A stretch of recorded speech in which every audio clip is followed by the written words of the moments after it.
Think of the last time you saw someone remain perfectly calm in the middle of chaos. A parent soothing a crying child without raising their voice. A colleague responding to criticism with grace instead of defensiveness.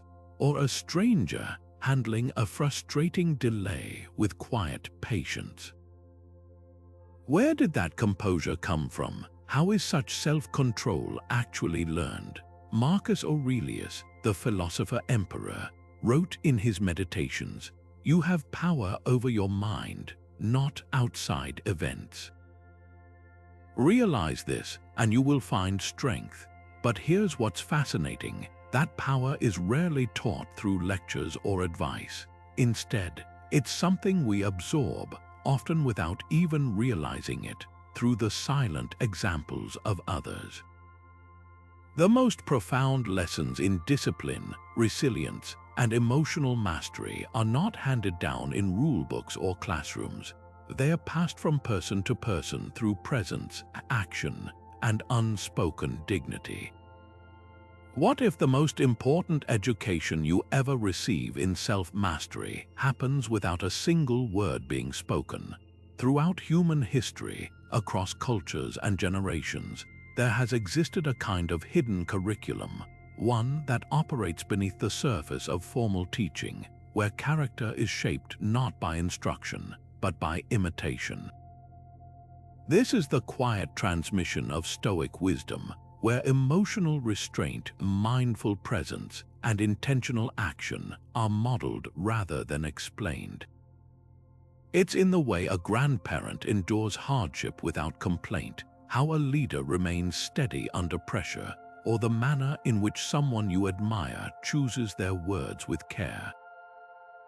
These behaviors become living lessons, absorbed over time, teaching us how to govern our own impulses and responses long before we even have the language to describe what we're learning. In this video, we'll explore the timeless Stoic principles that form the foundation of this unspoken education. We'll uncover how resilience is conveyed through adversity, how patience is demonstrated through deliberate action, and how integrity is quietly communicated through consistent character. You'll discover how these principles aren't abstract ideas, they're practical, accessible, and deeply human ways of navigating life with more clarity, calm, and purpose.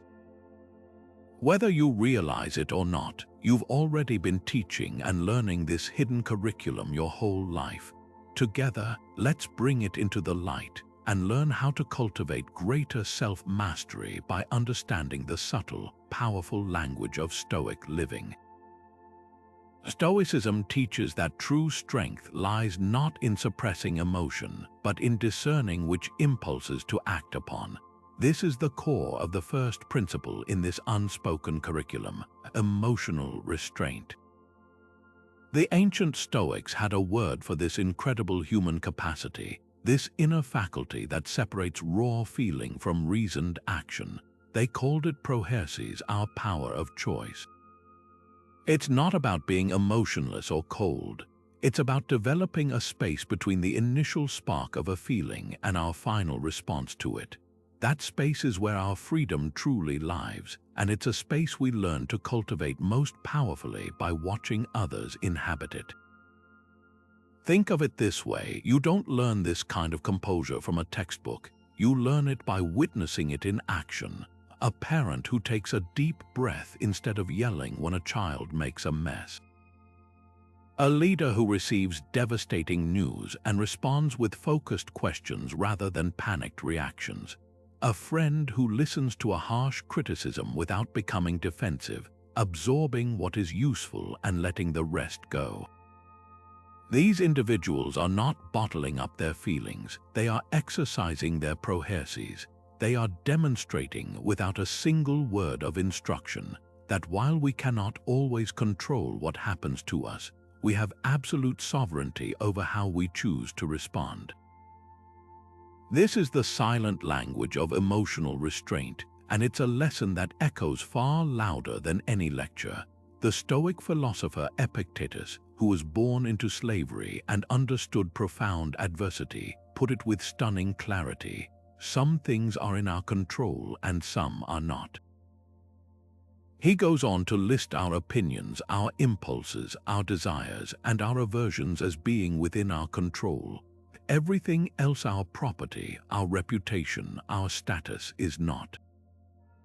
When we witness someone navigating a crisis with calm, what we are really seeing is a person who has internalized this fundamental truth. They are pouring their energy only into their own choices and judgments, the things they can actually influence, rather than wasting it on railing against external events they are powerless to change. Consider a modern scenario, a high-pressure work meeting where a project you've spent months on is torn apart. The initial, raw human impulse might be anger, defensiveness, or shame. But then you remember a former manager you admired who once faced a similar situation. They didn't flinch. They listened intently, acknowledged the feedback, and then calmly began to outline a path forward. They modeled a different option. That memory becomes a living lesson in proherses. It's not that the feedback didn't sting for them. It's that they chose not to be governed by that sting. They placed reason above reaction. Historically, we see this in figures like Seneca, who faced the erratic and dangerous whims of Emperor Nero with a steady composure that itself became a form of quiet resistance. His calm was not passive, it was a powerful, active demonstration of inner freedom. So, take a moment to reflect on your own life. Can you recall a specific time you watched someone display remarkable emotional restraint? Perhaps it was during a family conflict, a traffic jam, or a professional setback. Observe that memory not just as a past event, but as a part of your own hidden education. How did observing their choice in that moment subtly influence your own understanding of strength? The lesson was likely never spoken aloud, but its impact on your character may have been profound. How do we learn to stand firm when life challenges us? Often, it's not through motivational speeches or pep talks, but by quietly observing someone we respect navigate a storm with unshakable composure. This is the second principle in the hidden curriculum of self-control, resilience modeled through adversity. Stoicism reframes hardship not as a punishment to be avoided, but as a training ground for the virtue of courage, a necessary exercise for strengthening our character, much like lifting weights builds muscle. And this transformative perspective is most powerfully communicated not through words, but through the silent, potent example of someone facing difficulty without surrendering to complaint or despair.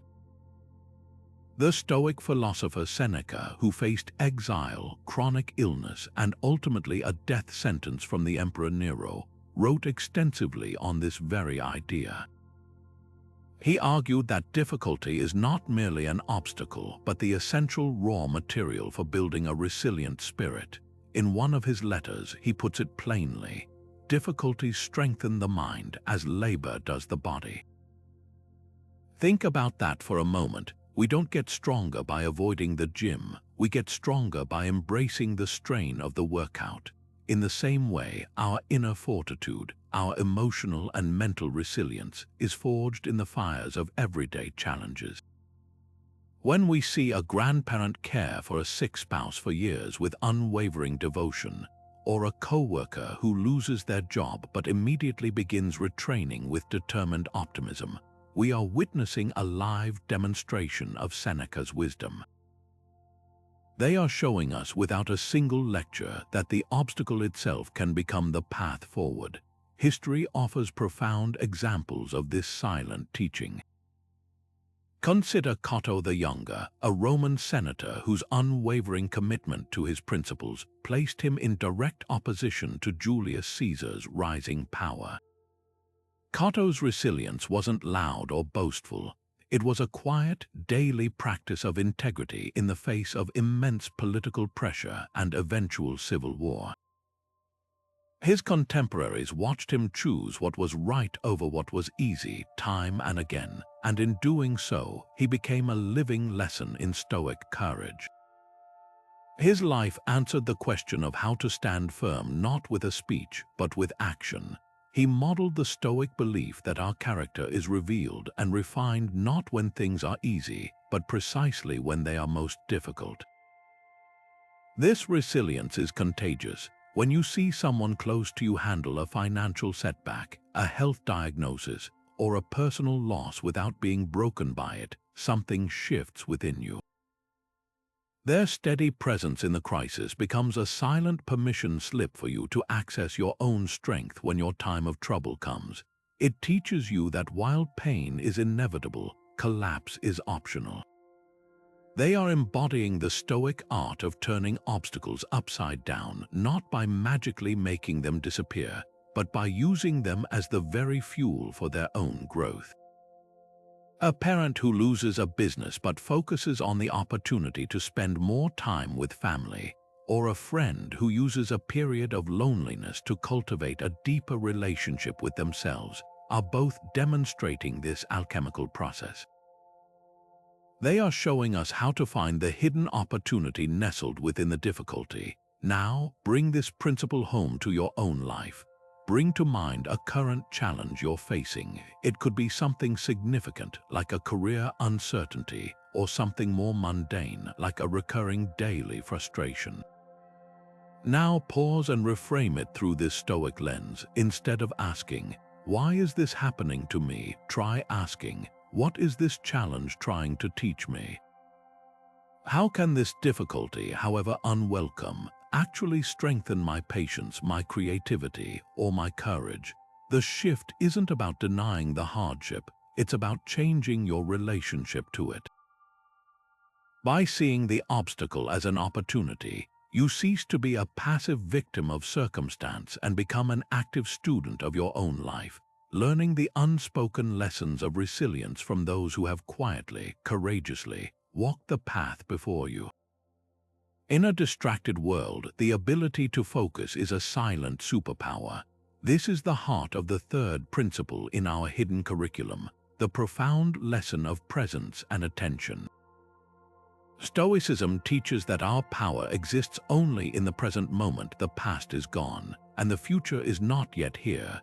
Therefore, the only domain where we can exercise true self-control, where we can choose our actions and responses, is right now.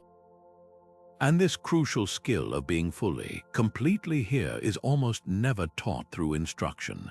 It's transmitted through the powerful, quiet example of someone who has mastered their own attention.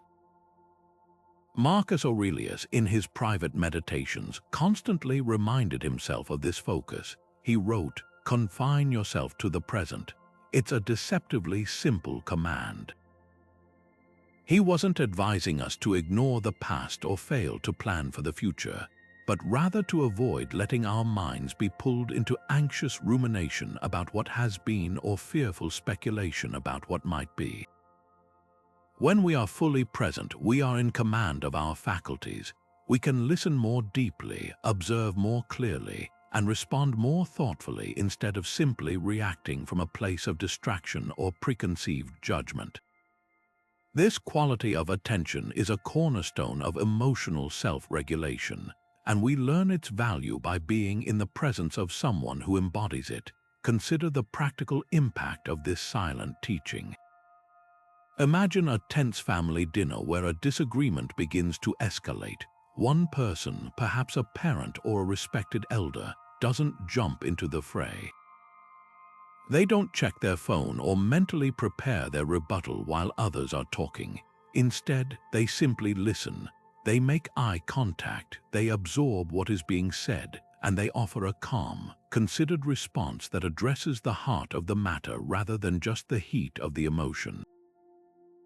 Their very presence becomes a calming force. They are modeling what it means to truly be in the conversation, and in doing so, they demonstrate how presence can de-escalate conflict and foster genuine understanding. This is mindful observation in action, a non-judgmental, fully engaged awareness that creates space for reason to prevail over impulse. This lesson extends far beyond personal conflict into everyday decision-making. A leader who consistently makes sound judgments is often one who has cultivated this deep presence. They aren't distracted by every new email notification or the latest office gossip. They have the ability to silence the mental noise and focus entirely on the task or person in front of them. This isn't a personality trait, it's a practiced discipline. By watching such a leader, employees unconsciously learn that clarity of thought and effective action are born from a focused mind.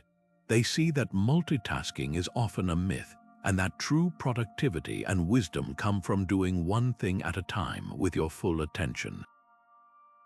This is the unspoken curriculum of presence at work, teaching us that self-control begins with controlling our own focus. Now, take this concept into your own life for a moment. Think about your interactions today. How often were you truly there? In your last conversation, were you fully listening, or was part of your mind composing a response, thinking about your next meeting, or scrolling through a mental to-do list? When you were eating a meal, did you taste the food, or were you watching a screen? This isn't about judgment, it's about awareness. The simple act of noticing where your attention lies is the first step toward reclaiming it.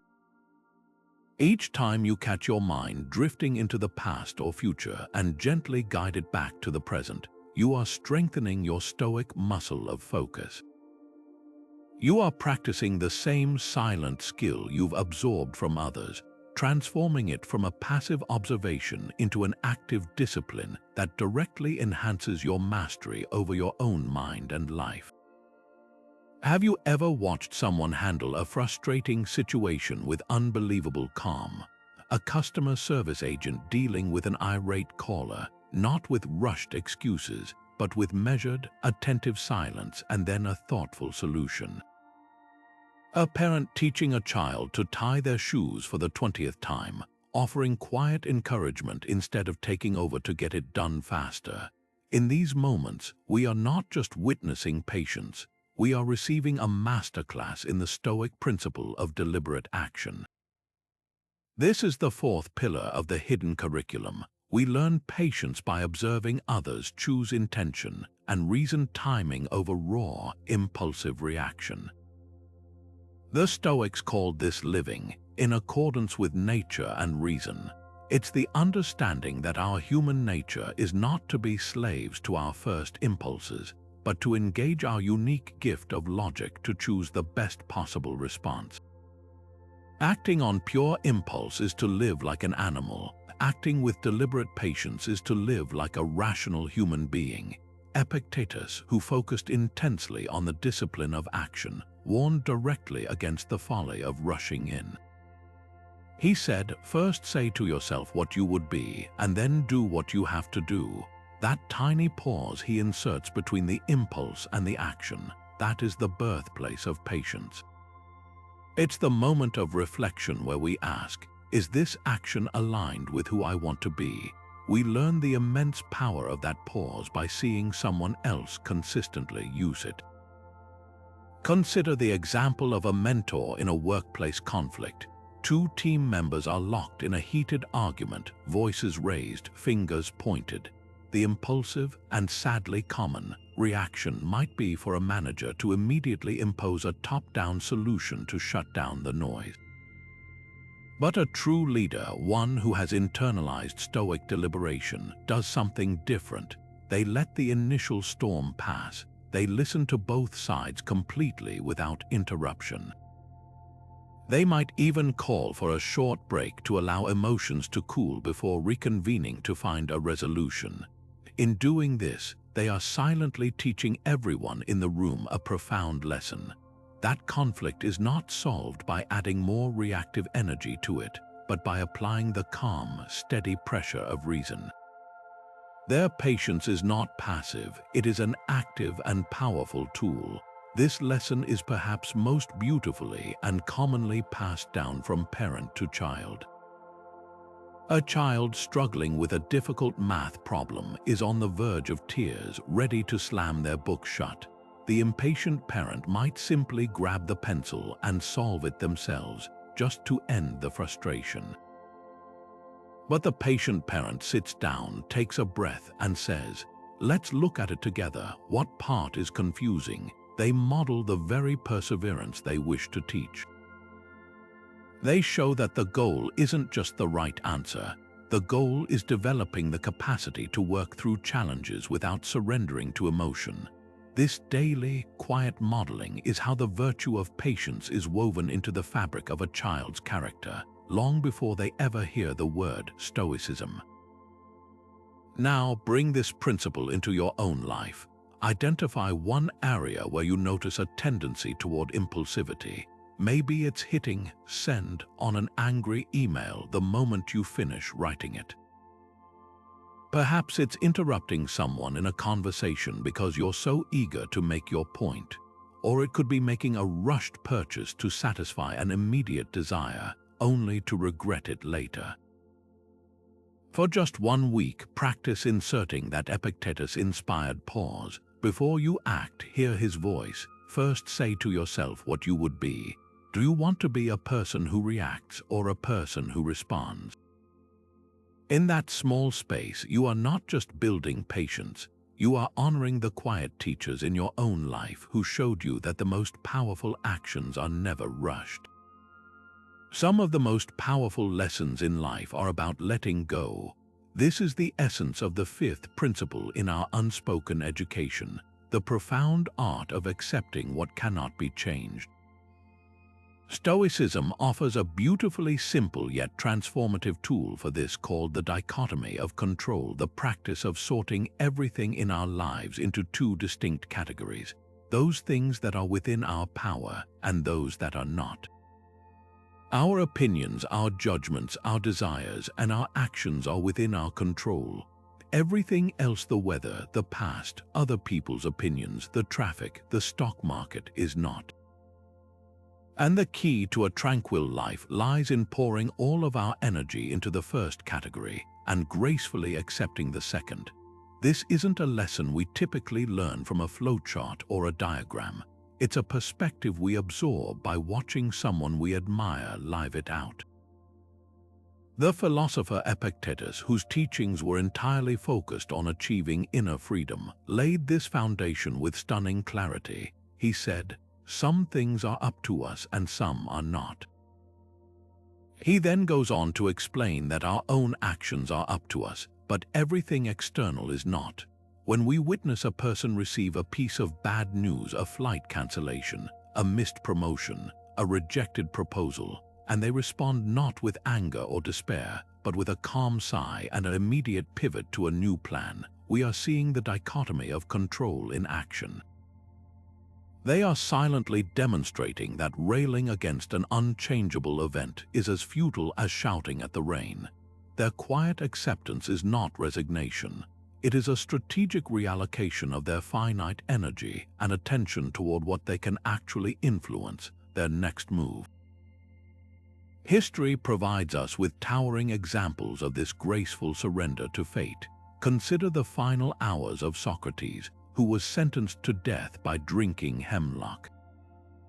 Rather than spending his last moments in bitter defiance or desperate attempts to escape, he engaged in philosophical discussion with his friends, calmly accepted the cup, and drank it.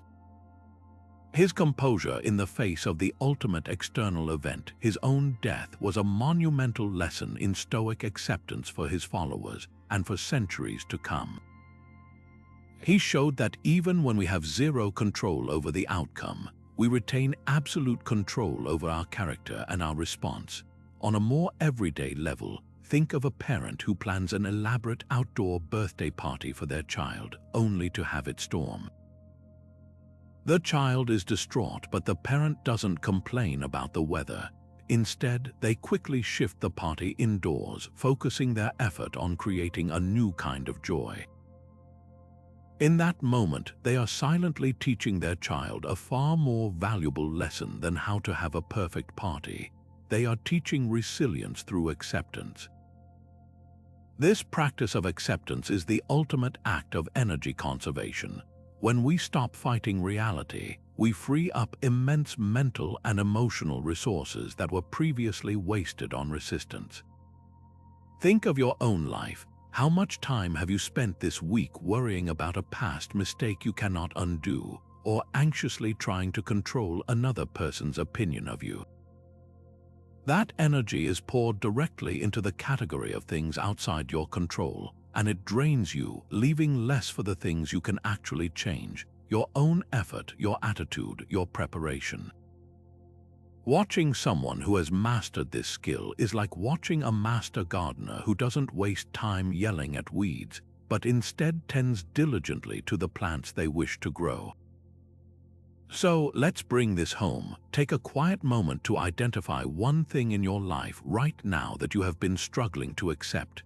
It might be a personal limitation, a decision someone else made, a global event, or even the behavior of a loved one that frustrates you. Now apply the Stoic filter. Is this thing truly within your control? If the honest answer is no, then consider what it would feel like to consciously release your grip on it. This doesn't mean you have to like it or approve of it. It simply means you stop arguing with reality. You acknowledge it as a fact, like gravity, and you choose to redirect your precious energy toward your own thoughts and actions, the one domain where you are truly the author. This shift in perspective from resistance to acceptance is not a defeat. It is the beginning of a profound and lasting peace. How do we learn what it means to have integrity? It's a word we hear often, associated with honesty and strong morals, but its deepest meaning is rarely conveyed through a dictionary definition or a stern lecture. Instead, we come to understand integrity through a far more powerful medium: the consistent, unwavering actions of another person. This is the sixth principle in the hidden curriculum of self-control, where integrity is taught not by what is said, but by what is done, day in and day out, especially when it is difficult. Stoicism places immense value on this harmony between one's inner values and outer actions, viewing it as the very bedrock of a virtuous life.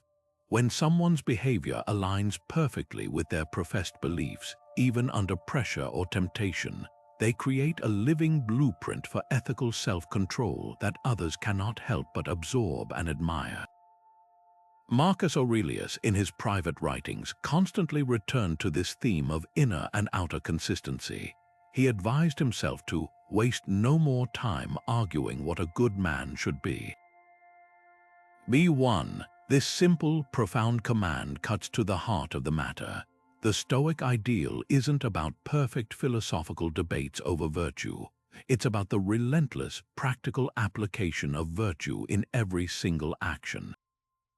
It's about being the same person in private as you are in public, when times are easy and when they are hard.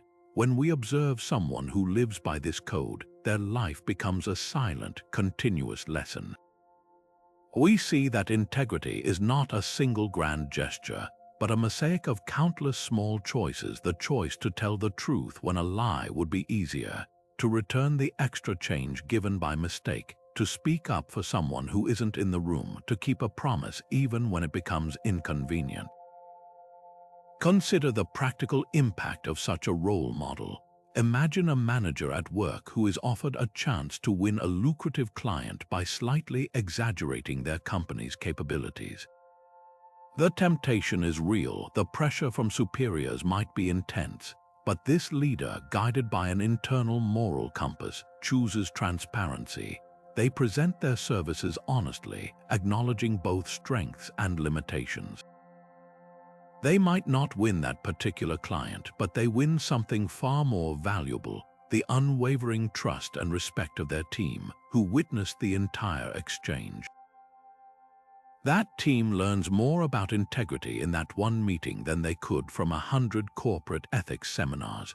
They see that principles are not just words on a wall, they are choices made in the heat of the moment. Or consider a community elder, someone known for their fairness and impartiality. When a dispute arises, everyone knows this person will listen to all sides and make a judgment based on what is right, not on who they like more or who can offer something in return.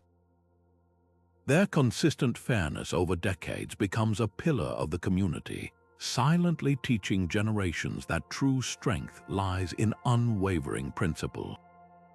This kind of moral consistency is perhaps the most potent form of silent instruction because it builds trust and provides a reliable model for behavior.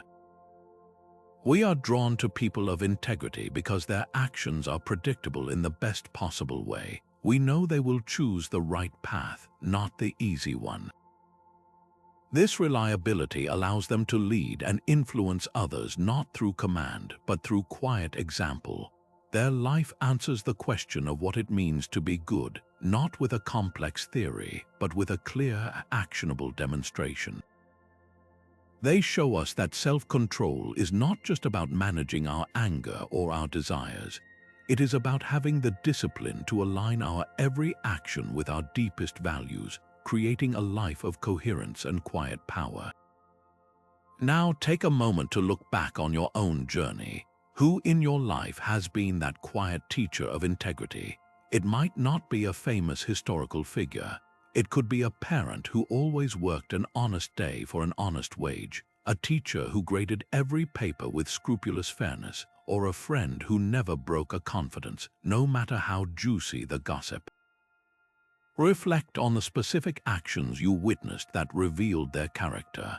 How did observing their consistency make you want to be a better version of yourself? And more importantly, how can you begin to emulate that consistency in your own sphere of influence? Identify one small area of your life where your actions and your values could be more closely aligned. Perhaps it's following through on a commitment you've been putting off, or being more truthful in a specific relationship. By focusing on that one point of alignment, you start to build your own mosaic of integrity, becoming a silent teacher for someone else in the process. In a culture of excess, restraint speaks louder than words. This brings us to the seventh principle of our hidden curriculum, the unvoiced teaching of moderation and temperance. Stoicism doesn't ask us to live a life of deprivation or joyless austerity. Instead, it invites us to practice a mindful form of self-regulation, a conscious choice to avoid the pitfalls of overindulgence in all areas of life, from our material desires to our emotional reactions and even our ambitions.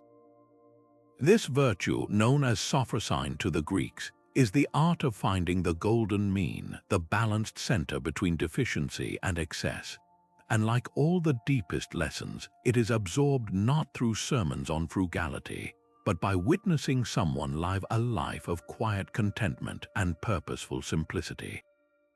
Seneca, a Stoic who navigated immense wealth and power, wrote extensively on the dangers of letting our desires run unchecked. He warned that it is not the man who has too little, but the man who craves more that is poor. This gets to the very heart of Stoic temperance. Poverty, in the Stoic sense, isn't about the size of your bank account. It's a state of mind characterized by an endless, insatiable hunger for more. When we see someone consciously choose a simpler path, opting for a modest, functional car instead of a status symbol, or finding deep satisfaction in a home-cooked meal with friends rather than seeking the most expensive restaurant, they are silently demonstrating Seneca's wisdom. They are showing us that true wealth is found in wanting less, not in acquiring more. Their restraint is not a rejection of pleasure, but a redefinition of it, focusing on the profound and lasting satisfaction that comes from self-sufficiency and inner abundance. This lesson in moderation extends far beyond material possessions. We see it in emotional self-regulation when someone receives wonderful news, a promotion, a windfall, a piece of great luck, and they celebrate with genuine gratitude rather than giddy, uncontrolled euphoria. Their calm demeanor amidst excitement is a powerful, silent lesson in emotional equilibrium, teaching us that even positive emotions are best experienced with a degree of temperance to avoid the inevitable crash that follows a high of excess. Similarly, we observe it in ambition. We all know someone who is driven and successful, yet they are not consumed by their work. They leave the office on time, they protect their weekends for family and rest, and they understand that relentless, unchecked ambition is just another form of gluttony, a consumption of time and energy that ultimately starves the soul. Their balanced approach to achievement teaches us that success is empty if it costs us our peace, our health, or our relationships. Think of the practical examples that might surround you. A grandparent who grew up during times of scarcity and has maintained a lifelong habit of repairing items instead of replacing them, not out of miserliness, but out of a deep respect for resources and a rejection of waste. A colleague who, at a celebratory dinner, enjoys a rich dessert but stops after a few satisfying bites, demonstrating mastery over impulse. A public figure who, despite their fame, lives in a relatively modest home and directs their wealth toward philanthropy rather than personal extravagance. These individuals are not preaching, they are practicing. Their lives are a continuous, unspoken commentary on the value of enoughness. They model the idea that freedom isn't found in having every desire fulfilled, but in liberating ourselves from the tyranny of those desires in the first place. Now turn this lens inward for a moment. Where in your own life do you notice a tendency toward excess? It might be a subtle pull. Perhaps it's scrolling through social media for hours longer than you intended, consuming a torrent of information and images that leaves you feeling drained and comparing yourself to others. Maybe it's in your spending habits where the thrill of a new purchase fades almost instantly, leaving you already looking for the next thing to acquire. It could even be in your workload, where the drive to accomplish more pushes you past the point of healthy productivity into a state of stress and burnout. Identify that one area, then consider the opposite extreme, total deprivation. The Stoic ideal isn't found there either. The goal is not to never scroll, never spend, or never work. The goal is to find the balanced, mindful middle. What would it look like to practice a little restraint in that area, not as a punishment, but as an experiment in freedom? To consciously choose enough, in that choice you practice the same quiet temperance you've observed in others, transforming a silent lesson into your own lived experience of self-control. Picture someone who remains unshaken even when everything around them is chaotic. Their breath is steady, their gaze is focused, and their actions are deliberate, not frantic. This isn't a superhero from a movie. It's a state of being the ancient Stoics called apathy, a freedom from the destructive, overwhelming passions that cloud our judgment and strip us of our power. It's not about becoming emotionless or detached from life. It's about achieving a profound mental calmness, an unshakable inner steadiness that allows you to navigate any storm with clarity and purpose. And this incredible skill of equanimity is perhaps the most contagious lesson in the entire hidden curriculum. We don't learn it by being told to calm down. We catch it by being in the presence of someone who embodies that very stillness. The Stoic philosopher Epictetus, who knew a great deal about facing unpredictable and difficult circumstances, gave us a simple yet revolutionary key to this state of mind. He said, "It's not what happens to you, but how you react to it that matters." This single sentence draws a clear line between the external event, which we often cannot control, and our internal response, which we absolutely can. When we witness a person living this truth, a paramedic methodically administering aid at a chaotic accident scene, a teacher calmly de-escalating a classroom dispute, or a parent soothing a terrified child during a loud thunderstorm, we are seeing a real-time demonstration of this principle. Their non-reactive presence is a silent, powerful sermon. They are showing us that chaos outside does not have to create chaos inside. Their equanimity in the moment teaches us more about self-control than any lecture on keeping your cool ever could. This transmission of calm happens on a neurological level as much as a philosophical one. Our brains are wired with mirror neurons, cells that fire both when we perform an action and when we see someone else perform that same action. This is the biological basis for empathy and for the silent learning of composure. When we are near someone who is truly centered, our own nervous system begins to synchronize with their state. Their steady breathing can subconsciously regulate our own. Their measured tone of voice can lower our heart rate. Their lack of panic signals to our own amygdala, the brain's alarm center, that the situation is manageable. This is why a leader who remains composed under extreme pressure doesn't just make better decisions. They actively create an environment where everyone else can think more clearly too. Their equanimity becomes a collective resource, a silent shield against the contagion of panic. Think of the practical, everyday moments where this lesson unfolds. A project manager on a video call receives news that a major client is pulling out, a blow that could sink the quarter's goals. The team watches the manager's face on the screen, waiting for the reaction. They see a slow nod, a thoughtful pause, and then a calm, "Okay, that's unfortunate. Let's assess our options." There's no blame, no dramatic sigh, no visible anger. In that moment, the manager is not just managing a crisis. They are teaching their entire team how to respond to adversity with poise. Or consider a parent dealing with a toddler's very public meltdown in a grocery store. The easy, reflexive response is embarrassment and frustration, which only adds more emotional fuel to the fire. But a parent who kneels down, makes gentle eye contact, and speaks in a low, reassuring voice is doing something far more powerful than quieting a child. They are demonstrating that even the most emotionally charged situations can be met with love and patience instead of reaction and shame. Now, bring this concept into your own world. Identify a situation that consistently triggers a reactive response in you. It might be getting cut off in traffic, receiving critical feedback at work, or having a difficult conversation with a family member.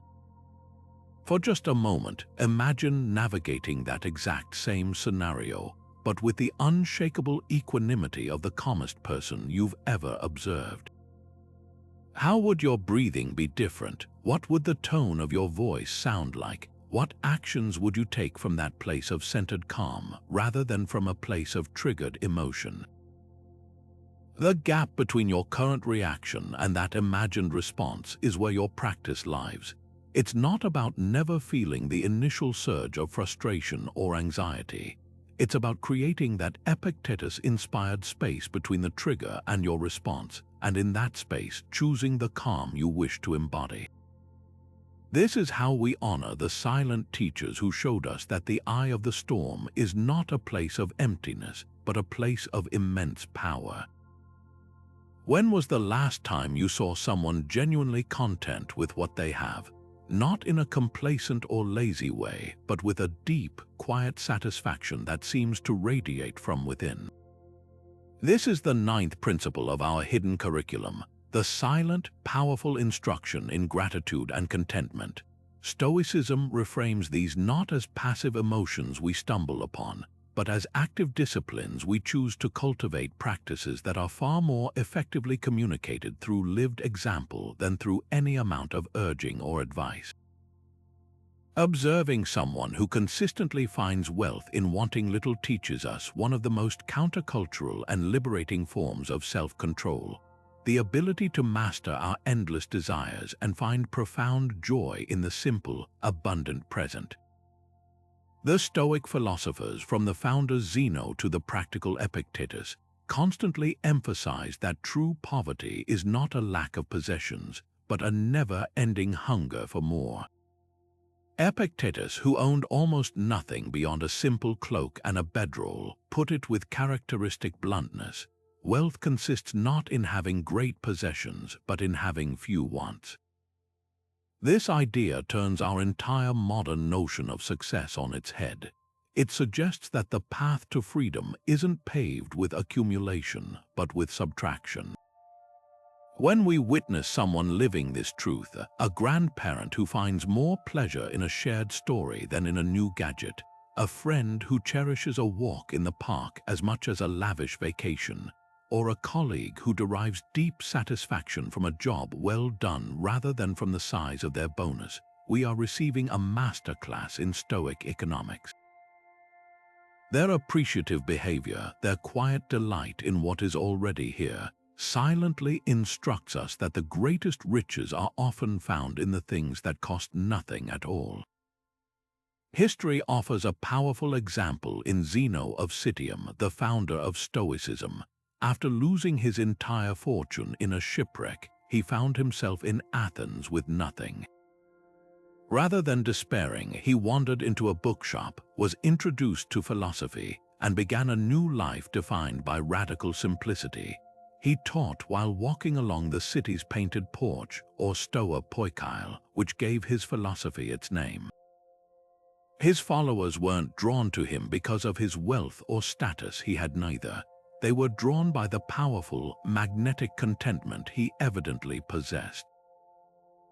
His life was his lecture. He modeled the idea that losing everything the world values could be the very event that leads you to discover everything that truly matters: wisdom, virtue, and inner peace. He didn't need to preach about minimalism. His entire existence was a testament to its power. This lesson is transmitted in countless subtle ways in our daily lives. It's in the friend who receives a simple, handmade gift and is visibly, authentically moved by the thought and effort behind it, not its monetary value. It's in the parent who, during a power outage that cancels all their elaborate plans, lights a few candles and turns the evening into an impromptu adventure of storytelling and laughter, showing their children that joy isn't dependent on external circumstances. These individuals are practicing a form of gratitude that goes far beyond saying, "thank you." It's a fundamental orientation toward life, a default setting of appreciating what is, rather than lamenting what is not. By observing this, we learn that contentment isn't a destination we arrive at once we have everything we want. It's a manner of traveling we can choose right now, with exactly what we have. This practice is a profound exercise in self-control because it directly counteracts our most primal and constantly stimulated impulse, the desire for more. Every time we consciously choose to appreciate what we have, we are strengthening our ability to resist the siren call of consumerism, comparison, and endless striving. We are declaring our independence from the notion that our happiness is contingent on our next acquisition or achievement. The simple act of noticing and valuing the warmth of the sun, the taste of clean water, the comfort of a safe place to sleep, or the presence of a loved one is a rebellious act of reclaiming our attention from the future and placing it firmly and gratefully in the present moment. So let's make this practical. Right now, as you're listening, bring to mind 3 specific things you are genuinely grateful for in this very moment. They don't have to be grand or profound. Perhaps it's the device that allows you to listen to this, the knowledge that you have a next meal waiting for you, or the memory of a kind word someone offered you today. Sit with that feeling of gratitude for just a moment. Notice how it feels in your body, often a sense of warmth, expansion, or calm. In that state, the frantic need for something else diminishes. This is how gratitude fosters self-control. It quietens the voice of lack and amplifies the reality of abundance. By making this a daily practice, even for just a minute, you are not just counting your blessings, you are building the mental muscle to find sufficiency in simplicity. just as you've seen the wisest people in your life do without ever saying a word. Words are silver, but silence is golden and sometimes more instructive.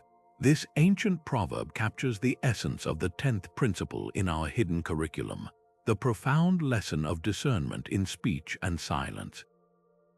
Stoicism places immense value on this form of self-control, viewing our ability to govern our words not just as a social skill, but as a direct reflection of our inner discipline and wisdom. We don't learn this through lectures on etiquette. We absorb it by observing the powerful impact of someone who chooses their words with immense care, who understands that often the most powerful thing to contribute to a conversation is a thoughtful, receptive silence.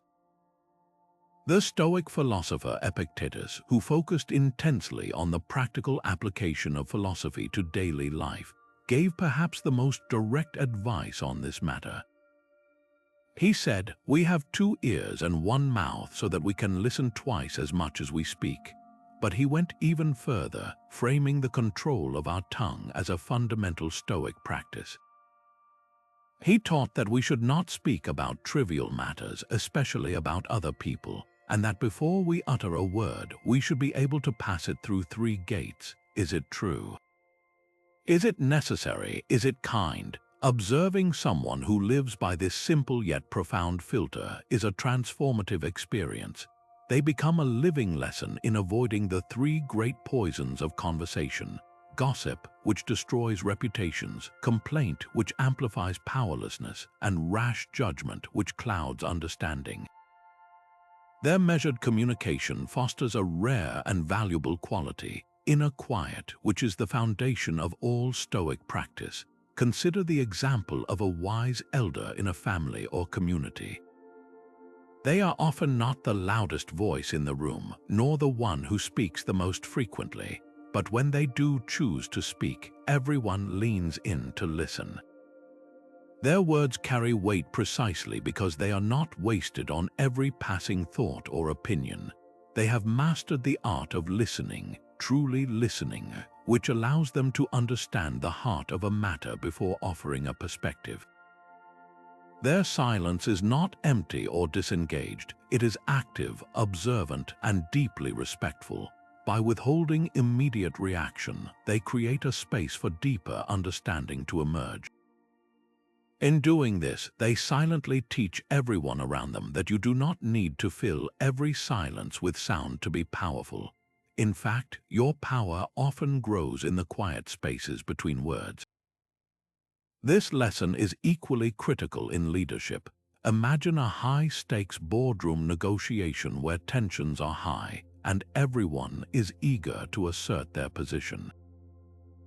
The most effective leader in that room is rarely the one talking over everyone else. It is the person who is listening intently, observing body language, and absorbing the nuances of what is being said, and just as importantly, what is being left unsaid.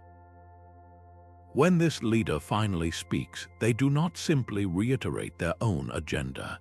They synthesize the entire conversation, acknowledge the key points from all sides, and then offer a concise, reasoned path forward. Their response is not a reaction, it is a resolution. They demonstrate that thoughtful speech is born from deliberate silence, and that this discernment is a far greater tool for influence than volume or verbosity. Now bring this principle into your own life. Think back to a recent conversation you had today, perhaps with a coworker, a family member, or a friend. Play it back in your mind. How many of the words you spoke were truly necessary? How many were kind? Were you fully listening when the other person was speaking? Or were you simply waiting for your turn to talk, already composing your response in your head? This isn't about self-criticism, it's about cultivating awareness. Each conversation is a new opportunity to practice this Stoic discernment. Before you speak, you can hear the echo of Epictetus's 3 gates. You can ask yourself if your words will improve upon the silence or simply break it. In that tiny moment of pause, you honor the silent teachers in your own life who showed you that the greatest mastery often involves knowing not what to say, but when to say nothing at all. True courage isn't the absence of fear, but action despite it, and we learn it by example. This is the 11th principle in our hidden curriculum, the silent imparting of courage through fearless example. Stoicism reframes bravery not as a mythical, heroic quality reserved for soldiers or saints, but as a practical virtue accessible to anyone in their daily life. It is, as Seneca described it, a matter of the soul.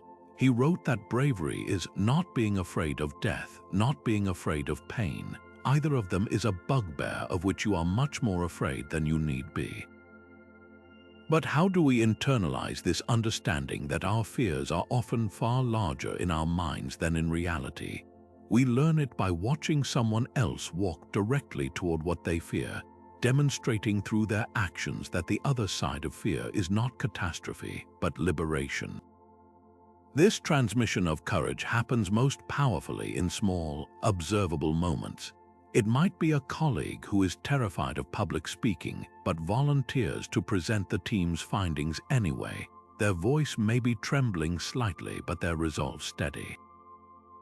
It could be a friend who is deeply uncomfortable with conflict, but chooses to have a difficult, honest conversation to salvage a relationship. We watch them take that deep breath, square their shoulders, and step forward. In that moment, they are not just overcoming their own fear, they are giving everyone who witnesses it a living, breathing blueprint for how to do the same. Their action whispers a silent question to us: if they can do it, what might I be capable of? This is how courage becomes a habit, not by a sudden, dramatic leap, but by witnessing and then imitating countless small acts of bravery that collectively rewire our relationship with fear itself. History provides us with profound examples of this silent teaching. Consider the countless civil rights activists who faced down hatred and violence with unwavering resolve and disciplined non-violence. Their courage was not a solitary flame. It was a torch passed from one person to the next through the sheer power of example. A young person watching a peaceful protester stand their ground against a hostile crowd learns a lesson in moral courage that no textbook could ever convey. They see that fear can be felt and acted upon anyway, that the body can be afraid while the spirit remains resolute. This is the Stoic ideal in action, acknowledging the physiological reality of fear without allowing it to dictate one's choices. The protester's calm presence in the face of chaos becomes a masterclass in the belief that some principles are worth more than personal safety. This lesson isn't confined to grand historical stages. It unfolds in our most intimate circles. A parent who is deeply afraid of heights but climbs to the top of the playground structure with their child to show them there's nothing to fear is imparting a dual lesson. On the surface, they are teaching the child about physical safety, but on a much deeper, unspoken level, they are teaching them how to manage their own anxiety. The child sees the parent's nervous smile, feels the slight tremble in their hand, but also witnesses their determination to push through it. That child learns that bravery isn't about being unafraid. It's about loving someone or something more than you fear the discomfort. This is perhaps the most potent form of the hidden curriculum, where courage is woven into the fabric of family life through simple, loving actions. Now, bring this principle into the quiet space of your own reflection. Identify one fear you have been politely avoiding. It doesn't have to be a monumental, life-altering fear. It could be the fear of making a phone call you've been putting off, the fear of trying a new fitness class where you might feel awkward, or the fear of submitting a creative project for others to see. Recognize this avoidance for what it is, a natural human impulse to stay within the bounds of safety. Then, consider the smallest possible step you could take toward that fear. Not a giant leap, but a single, manageable action. Could you write one paragraph of that proposal? Could you drive to the gym and just walk through the door?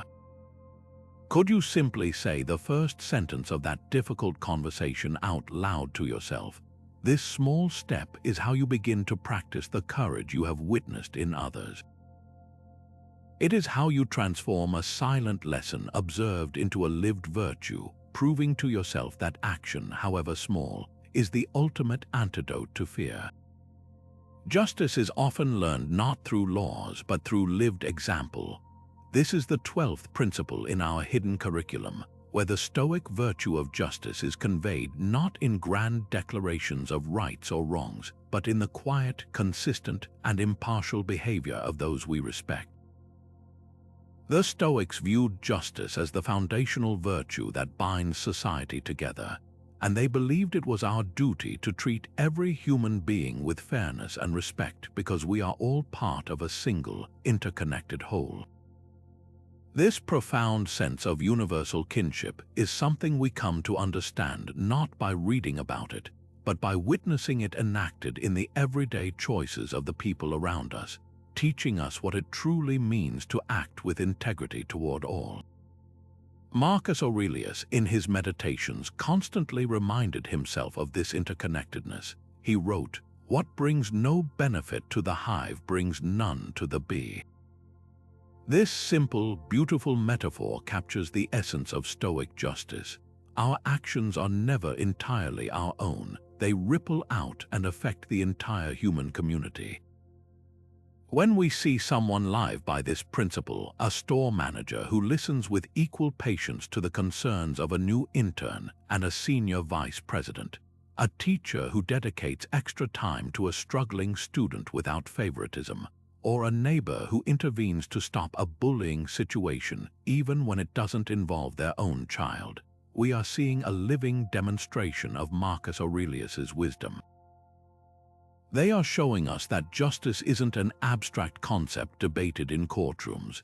It is a daily practice of recognizing the inherent worth of every person and acting accordingly, regardless of their status, background, or what they can offer us in return.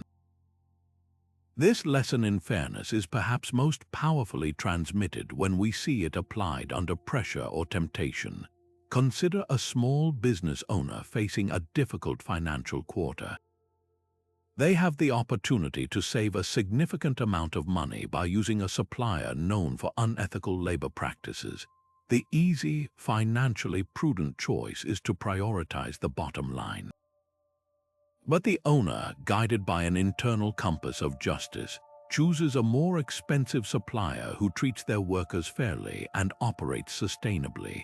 They might not announce this decision to their employees, but the choice itself becomes a silent, powerful part of the company's culture. The team learns that their leader's commitment to fairness isn't conditional on convenience. It is a non-negotiable principle. Or consider a community leader who tirelessly advocates for resources to be directed to the most marginalized neighborhoods, not because it's popular or politically advantageous, but because it is right. Their unwavering advocacy, often done without seeking credit, teaches everyone who observes it that true justice requires actively working to create fairness, not just passively avoiding unfairness. This kind of impartial empathy is the highest expression of Stoic justice because it moves beyond mere rule following. It's about cultivating the ability to see the world from another person's perspective and allowing that understanding to guide our actions. We learn this empathetic sight by watching someone else practice it. A parent who teaches their children to be kind to the new student who speaks differently. A friend who makes a point of including a socially awkward acquaintance in conversations. A judge who speaks to every person in their courtroom with the same level of respect. These individuals are silently instructing us in the art of seeing the humanity in everyone. They demonstrate that justice is not blind in the sense of being indifferent. It is blind in the best possible way, refusing to see the superficial differences that divide us and focusing only on our shared human core. Now bring this concept into the sphere of your own influence.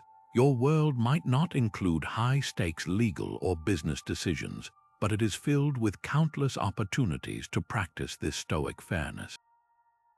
Think about your daily interactions. Do you give your full attention to people based on their perceived importance? Do you make assumptions about someone's character or capabilities based on their appearance, their job title, or their background? How do you behave toward people who can do absolutely nothing for you? Justice in the Stoic sense begins with these microscopic moments. It's about consciously choosing to listen to the quietest voice in the room with the same intensity you listen to the loudest. It's about questioning your own automatic judgments and striving to offer the same level of patience and respect to the customer service representative on the phone as you would to your most esteemed colleague. Identify one small, specific interaction in your day where you can consciously practice greater impartiality and empathy. In that choice, you continue the silent, essential work of strengthening the hive. What if your value isn't determined by what others think of you? This provocative question lies at the heart of the 13th principle in our hidden curriculum, the silent lesson of prioritizing inner worth over external validation.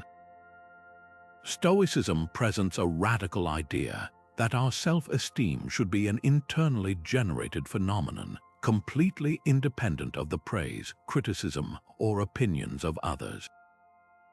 This isn't about becoming arrogant or dismissive.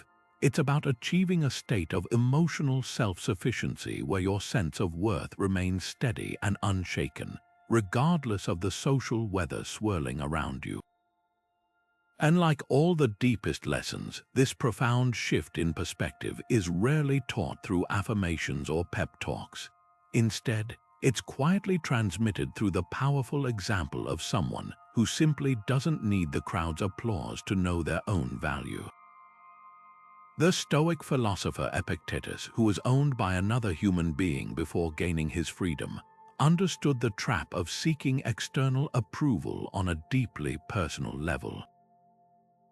He offered perhaps the clearest guidance on this matter when he said, "It is impossible for a man to learn what he thinks he already knows. When we are constantly seeking validation from outside, we become like a ship without an anchor, tossed about by every compliment and criticism, never truly knowing our own position."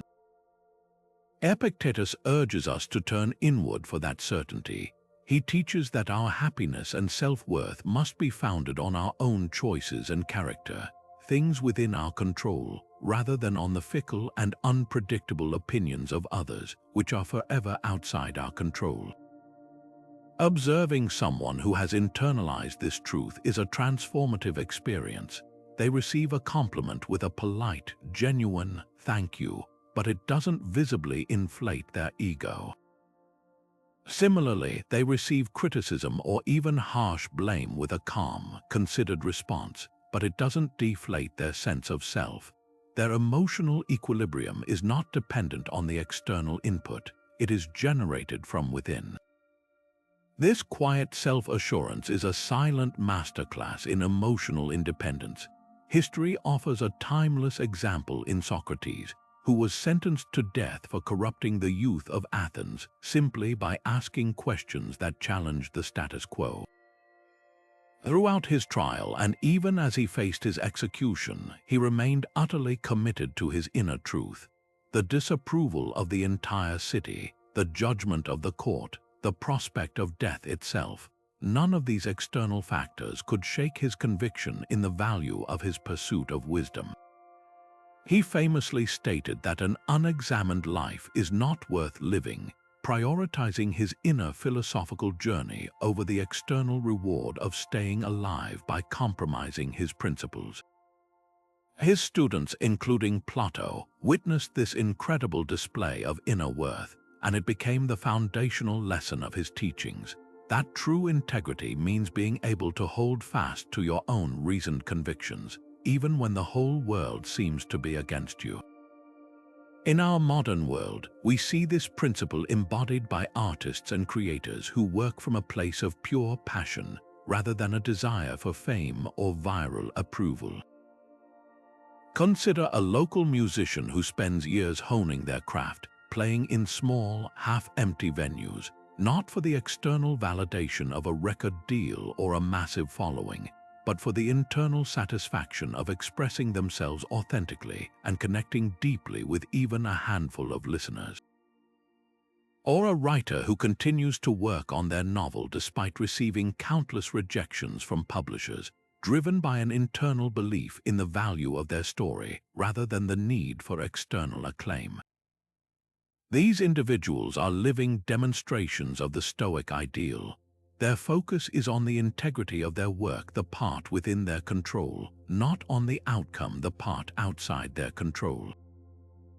By observing their dedication, we learn that the most fulfilling creative pursuits are those undertaken for their own sake, for the internal joy of the process itself. This practice of internal validation is perhaps the ultimate form of self-control because it liberates us from the exhausting roller coaster of seeking constant approval. Every time we post something online and anxiously refresh for likes, or tailor our opinions to match a group, or stay silent for fear of judgment, we are handing over the keys to our self-worth to other people. We are giving them the power to determine how we feel about ourselves.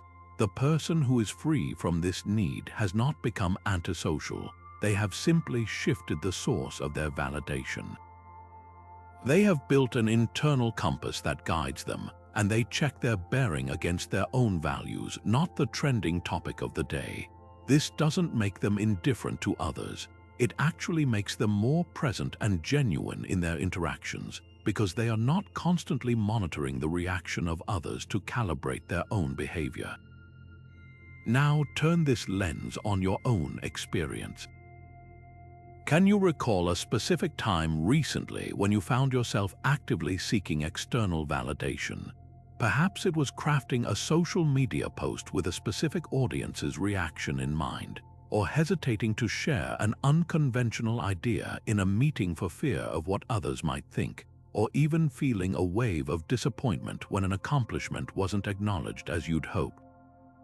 Sit with that memory for a moment without judgment. Simply observe the impulse to look outward for confirmation of your worth. Then consider the alternative.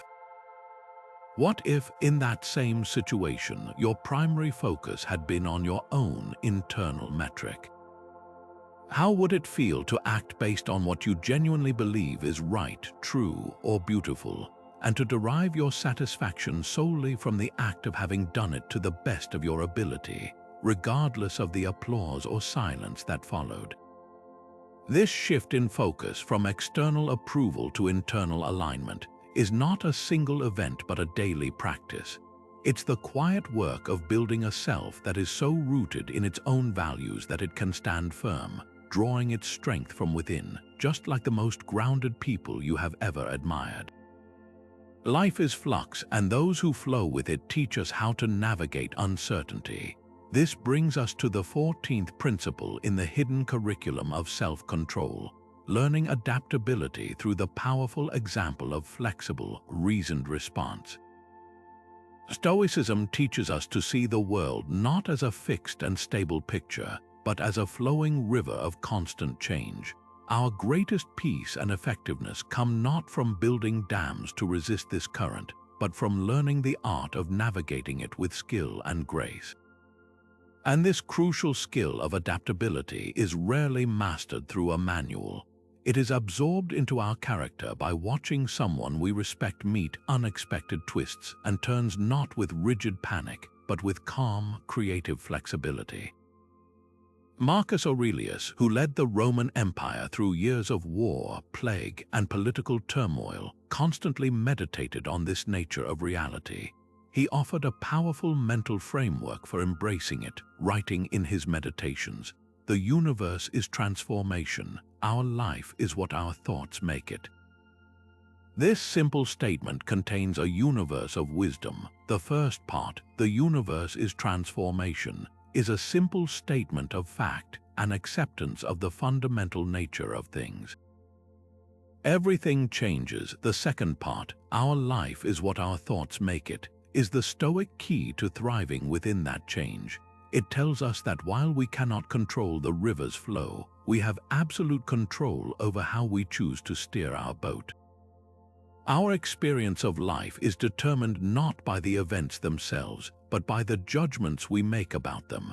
When we witness someone applying this principle, their life becomes a continuous lesson in the art of adaptable thinking. Consider the practical example of a local business owner during a major economic shift, like the rapid rise of online retail.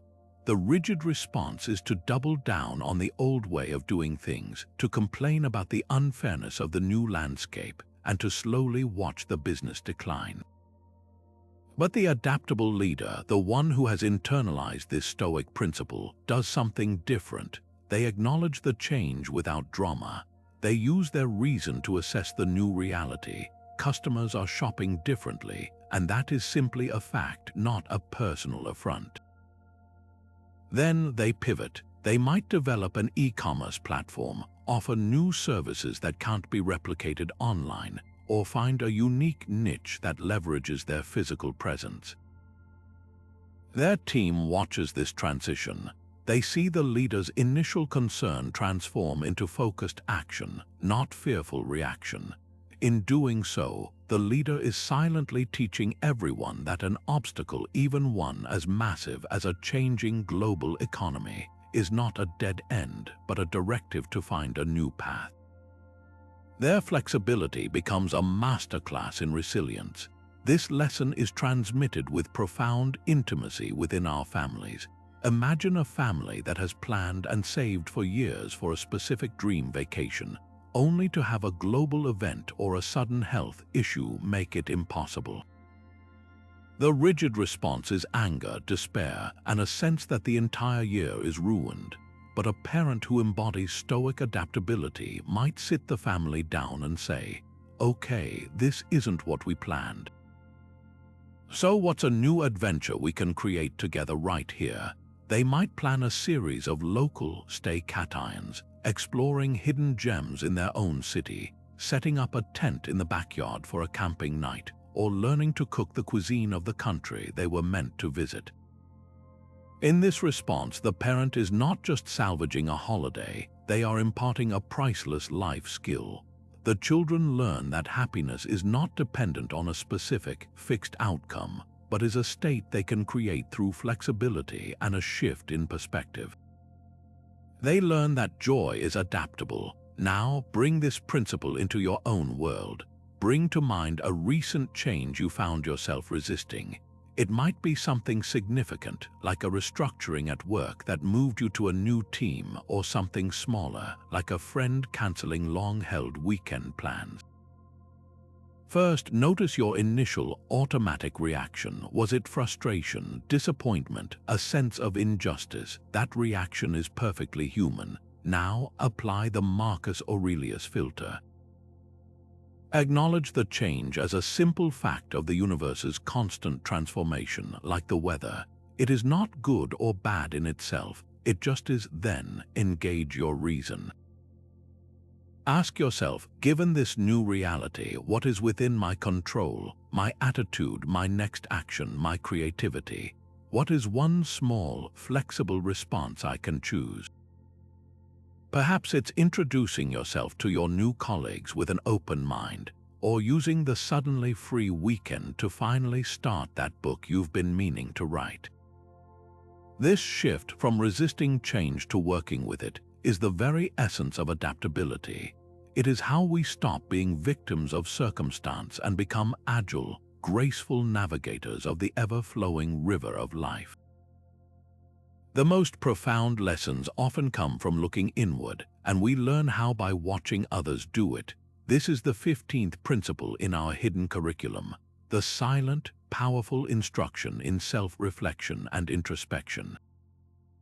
Stoicism places immense value on this daily practice of turning the gaze of our awareness back upon ourselves, not in a spirit of harsh judgment, but with the gentle curiosity of a scientist studying their own mind.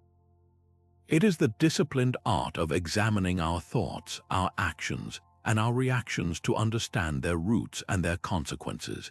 And while we can read about the benefits of journaling or meditation, the true motivation to engage in this often difficult work is most effectively sparked by witnessing someone we admire openly and consistently engaging in it themselves. The Stoic philosopher Seneca was a passionate advocate for this practice, and he laid out its value with beautiful clarity in his moral letters. He advised, "When the light has been removed and my wife has fallen silent, aware of this habit that's now become mine, I examine my entire day and go back over what I've done and said, hiding nothing from myself, passing nothing by." This image is incredibly potent. The great statesman and thinker, sitting in the quiet darkness, not planning for tomorrow, but carefully reviewing today. He wasn't looking for things to beat himself up over. He was conducting an audit of his character. His goal was to identify where he had acted in alignment with his virtues and where he had been swayed by impulse, anger, or vanity. By making this a non-negotiable daily ritual, he was effectively his own most important teacher, and the habit itself became a silent lesson to those around him about the necessity of such inner work. We see this silent teaching manifest in simple, everyday ways. A parent at the end of a long and trying day might sit at the kitchen table with a notebook for just a few minutes before bed. They aren't writing a novel, they are simply jotting down a few thoughts about what went well, what was challenging, and how they might approach a similar situation differently tomorrow.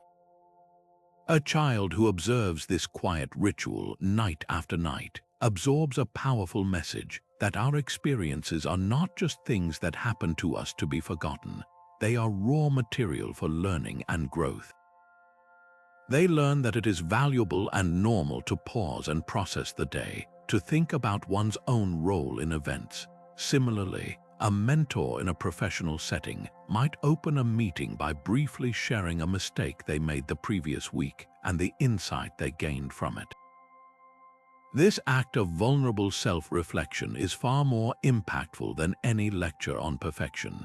It demonstrates that the path to wisdom is paved not with flawless performance, but with the honest examination of our stumbles.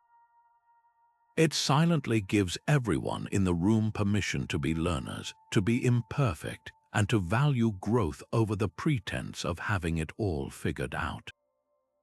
This practice of introspection is the engine of genuine self-control because it creates a crucial feedback loop between our actions and our values.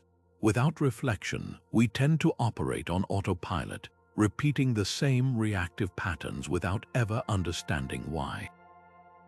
The evening review, as Seneca practiced it, breaks that cycle. It allows us to press pause on the constant stream of life and ask ourselves the important questions. Did my actions today reflect the person I want to be? Was I provoked into anger unnecessarily? Did I act with courage or cowardice? Did I contribute something of value? This isn't about dwelling on the past with regret. It's about gathering data to inform a better future. It's the process of becoming the conscious author of your character, rather than just a character in a story someone else is writing. By watching someone else engage in this process, we see that self-mastery is not a static state you achieve, but a dynamic, ongoing practice of course correction. So let's make this tangible. Tonight, before you go to sleep, I invite you to try this Stoic exercise. It doesn't require a fancy journal or hours of time. Simply find a quiet space for just 5 minutes.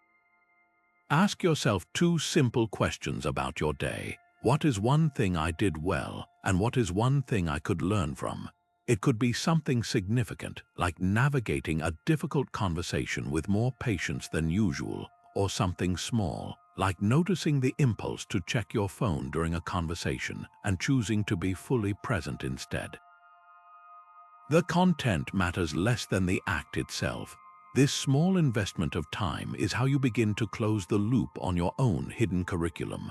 transforming passive observation of others into active personal growth. It is how you start to become your own most insightful teacher. Sometimes the deepest compassion is shown without a single word spoken. This is the 16th principle in our hidden curriculum, the silent instruction in empathy and compassion through selfless action. Stoicism expands the idea of compassion far beyond simple pity or occasional charity. It is a fundamental recognition of our shared humanity, a concept the Stoics called cosmopolitanism, the belief that we are all citizens of a single global community. This profound sense of connection is rarely ignited by a philosophical argument alone.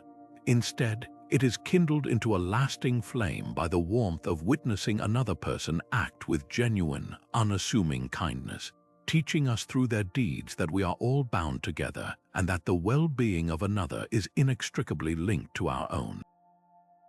Marcus Aurelius, the emperor who carried the immense weight of leading an empire, constantly reminded himself of this duty to others. In his private meditations, he wrote, "What brings no benefit to the hive brings none to the bee." But he went even further, offering a clear directive for action. One should be of a mind that is ready to meet whatever comes and prepared to act for the common good. This is the Stoic heart of compassion. It is not a passive feeling of sadness for someone's misfortune, but an active, deliberate choice to contribute to the common welfare. It is a form of love that is expressed not through grand declarations, but through practical, helpful action. When we see someone live by this principle, their behavior becomes a silent, powerful argument for our shared belonging. They show us that compassion is a verb. We see this silent teaching in the simplest, most everyday gestures. A commuter on a crowded train silently offering their seat to an elderly stranger without any expectation of thanks. A neighbor who, after a heavy snowfall, not only shovels their own walk but continues down the sidewalk to clear the path for the entire block. A co-worker who notices a colleague struggling with a heavy workload and without being asked stays late to help them finish, never mentioning it again. These are not acts of martyrdom or gestures performed for recognition. They are quiet, almost reflexive expressions of an ingrained belief that another person's ease is worth our own effort. By observing this, we learn that compassion is not a scarce resource to be hoarded, but a limitless capacity that grows the more we use it. We see that kindness does not weaken us. It strengthens the entire network of human connection we all depend upon. This lesson is transmitted with even greater power during times of collective difficulty. Think of communities that rally after a natural disaster. No one holds a seminar on Stoic cosmopolitanism, they simply act. People with chainsaws show up to clear fallen trees from driveways. Families with working stoves cook hot meals for those without power. These actions are a masterclass in seeing the common good as a personal responsibility.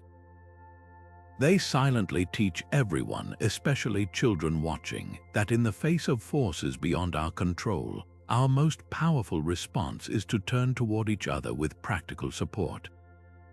This is compassion stripped of all pretense, a direct and powerful response to the Stoic call to act for the benefit of the hive. Now, bring this concept into the quiet space of your own memory. Can you recall a specific time when you were the recipient of a quiet, wordless act of compassion? Perhaps it was a stranger who saw you looking lost in a new city and simply pointed in the right direction with a smile. Maybe it was a friend who, during a period of grief, didn't offer platitudes but simply showed up to sit with you in silence, their presence alone communicating everything that words could not. How did that experience make you feel? Seen, connected, less alone in the world, and conversely, can you recall a time you offered such compassion, however small? That moment you let a harried parent go ahead of you in the grocery line, or when you picked up a piece of litter on a hiking trail, not because anyone was watching, but simply because it felt like the right thing to do for everyone who would come after you. In that choice, you were not just cleaning a trail, you were embodying the Stoic ideal of cosmopolitanism, acting for the common good, and, in your own small way, adding your chapter to the silent, ongoing curriculum of human kindness. Waste not, want not, a lesson often taught through action, not admonishment. This timeless adage captures the essence of the 17th principle in our hidden curriculum, the implicit teaching of frugality and resourcefulness. Stoicism champions this not as a life of pinching pennies or joyless scarcity, but as a profound practice of mindful engagement with the world around us. It's about recognizing the inherent value in what we already possess and exercising our creativity to maximize it, thereby systematically reducing our dependency on external things for our sense of security and contentment. This virtue is rarely learned from a budget spreadsheet. It is absorbed into our character by watching someone skillfully and thoughtfully make much from little, demonstrating that true abundance isn't about having everything you want, but about fully appreciating and utilizing everything you have. The Roman Stoic Musonius Rufus, who placed a strong emphasis on the practical application of philosophy to everyday living, spoke directly to the power of this mindset. He argued that frugality itself is a form of wealth, stating, "In order to live a good life, one must avoid excess in all things and practice moderation. For what is truly necessary for life is easily obtained." This perspective is revolutionary. It shifts the goal from the endless acquisition of more to the deep, satisfying mastery of enough. When we observe someone living this truth, a grandparent who can mend a torn jacket with such skill that it becomes a point of pride rather than a reason for replacement, a friend who transforms leftover vegetables from the week into a delicious, inventive soup, or a community that shares tools amongst neighbors rather than each household owning its own rarely used lawn aerator, we are witnessing a silent demonstration of Musonius Rufus's wisdom. They are showing us that resourcefulness is not a reaction to poverty, but a proactive choice for freedom from the anxiety of want, from the clutter of excess, and from the relentless treadmill of consumerism. This lesson extends far beyond material objects into the very way we manage our time and energy. Consider the example of someone who grows a portion of their own food in a small garden. The act itself is frugal, saving money at the grocery store, but the deeper, silent lesson is in the process. They are demonstrating patience as they wait for seeds to sprout, resilience as they learn from failed crops, and a profound connection to the natural cycles that provide for us. A child who helps in that garden isn't just learning how to grow a tomato.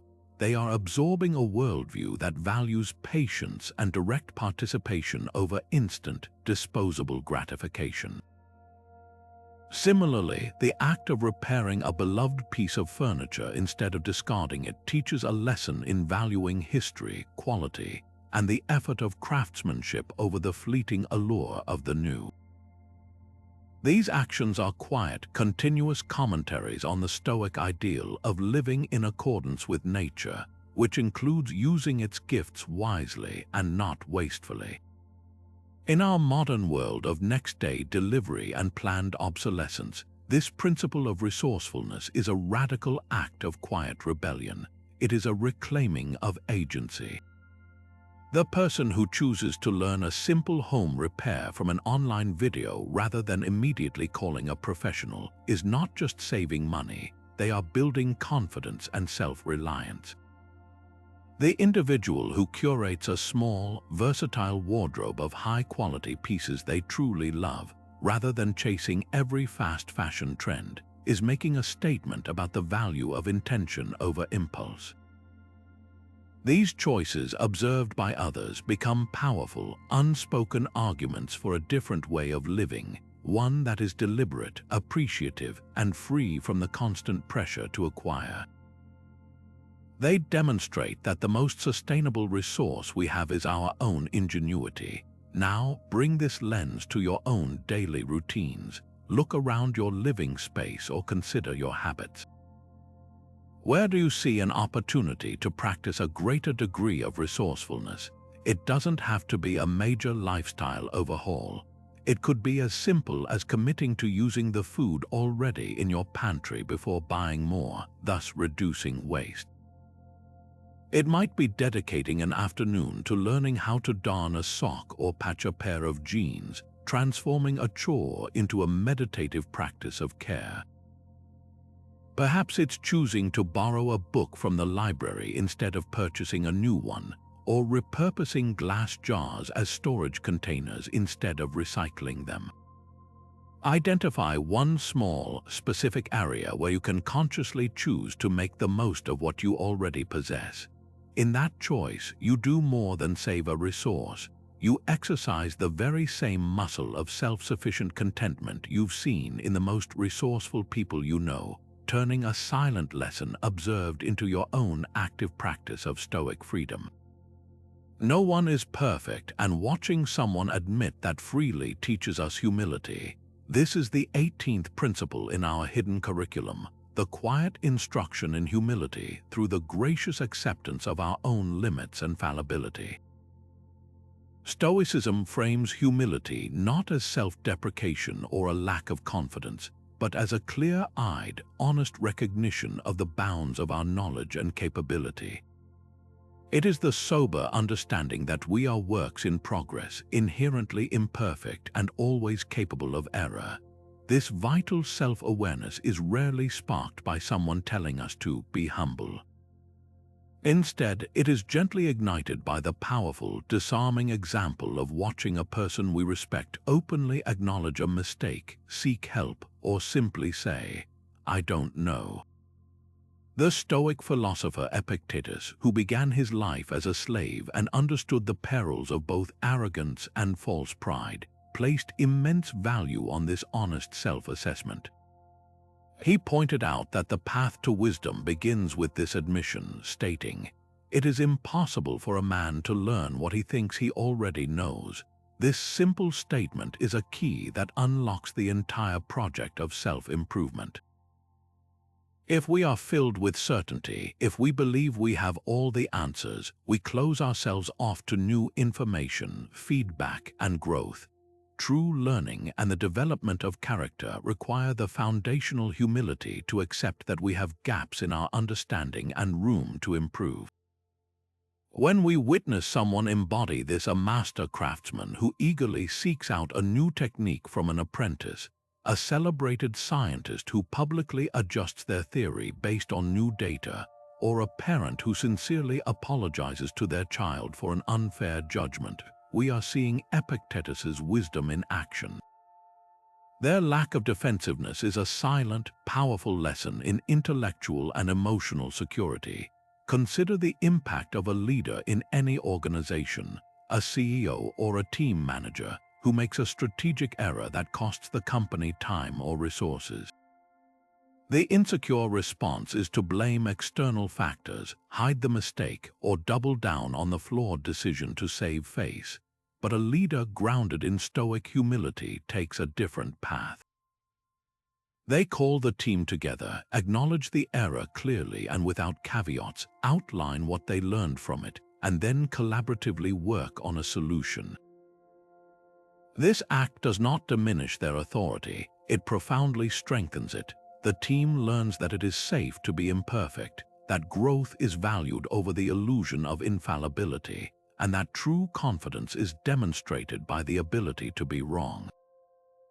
They see that accountability is not a punishment but a virtue. This leader is not just managing a crisis, they are sculpting a culture of psychological safety and continuous learning through their own example. This lesson in gracious fallibility is perhaps most transformative when it comes from those we place on pedestals, our experts and heroes. Imagine a renowned surgeon, known for their skill and precision, consulting with a junior colleague about a puzzling aspect of a patient's symptoms. The surgeon doesn't pretend to have all the answers. They lean into their uncertainty, valuing the patient's well-being above their own ego. Or picture a famous author during a book signing, admitting to an aspiring writer that they still struggle with writer's block and self-doubt. These moments of vulnerability are incredibly empowering for those who witness them. They dismantle the myth of the flawless expert and replace it with a more relatable, more inspiring model, the perpetual learner. They teach us that expertise is not a final destination of knowing everything, but a continuous journey of curiosity, and that the greatest masters are often those most aware of the vast ocean of what they have yet to learn. Now turn this lens inward onto your own life. Bring to mind a recent stumble, a miscalculation, or a moment where you spoke too soon or acted without all the information. It doesn't have to be a monumental failure. Even a small oversight or a minor social faux pas will do.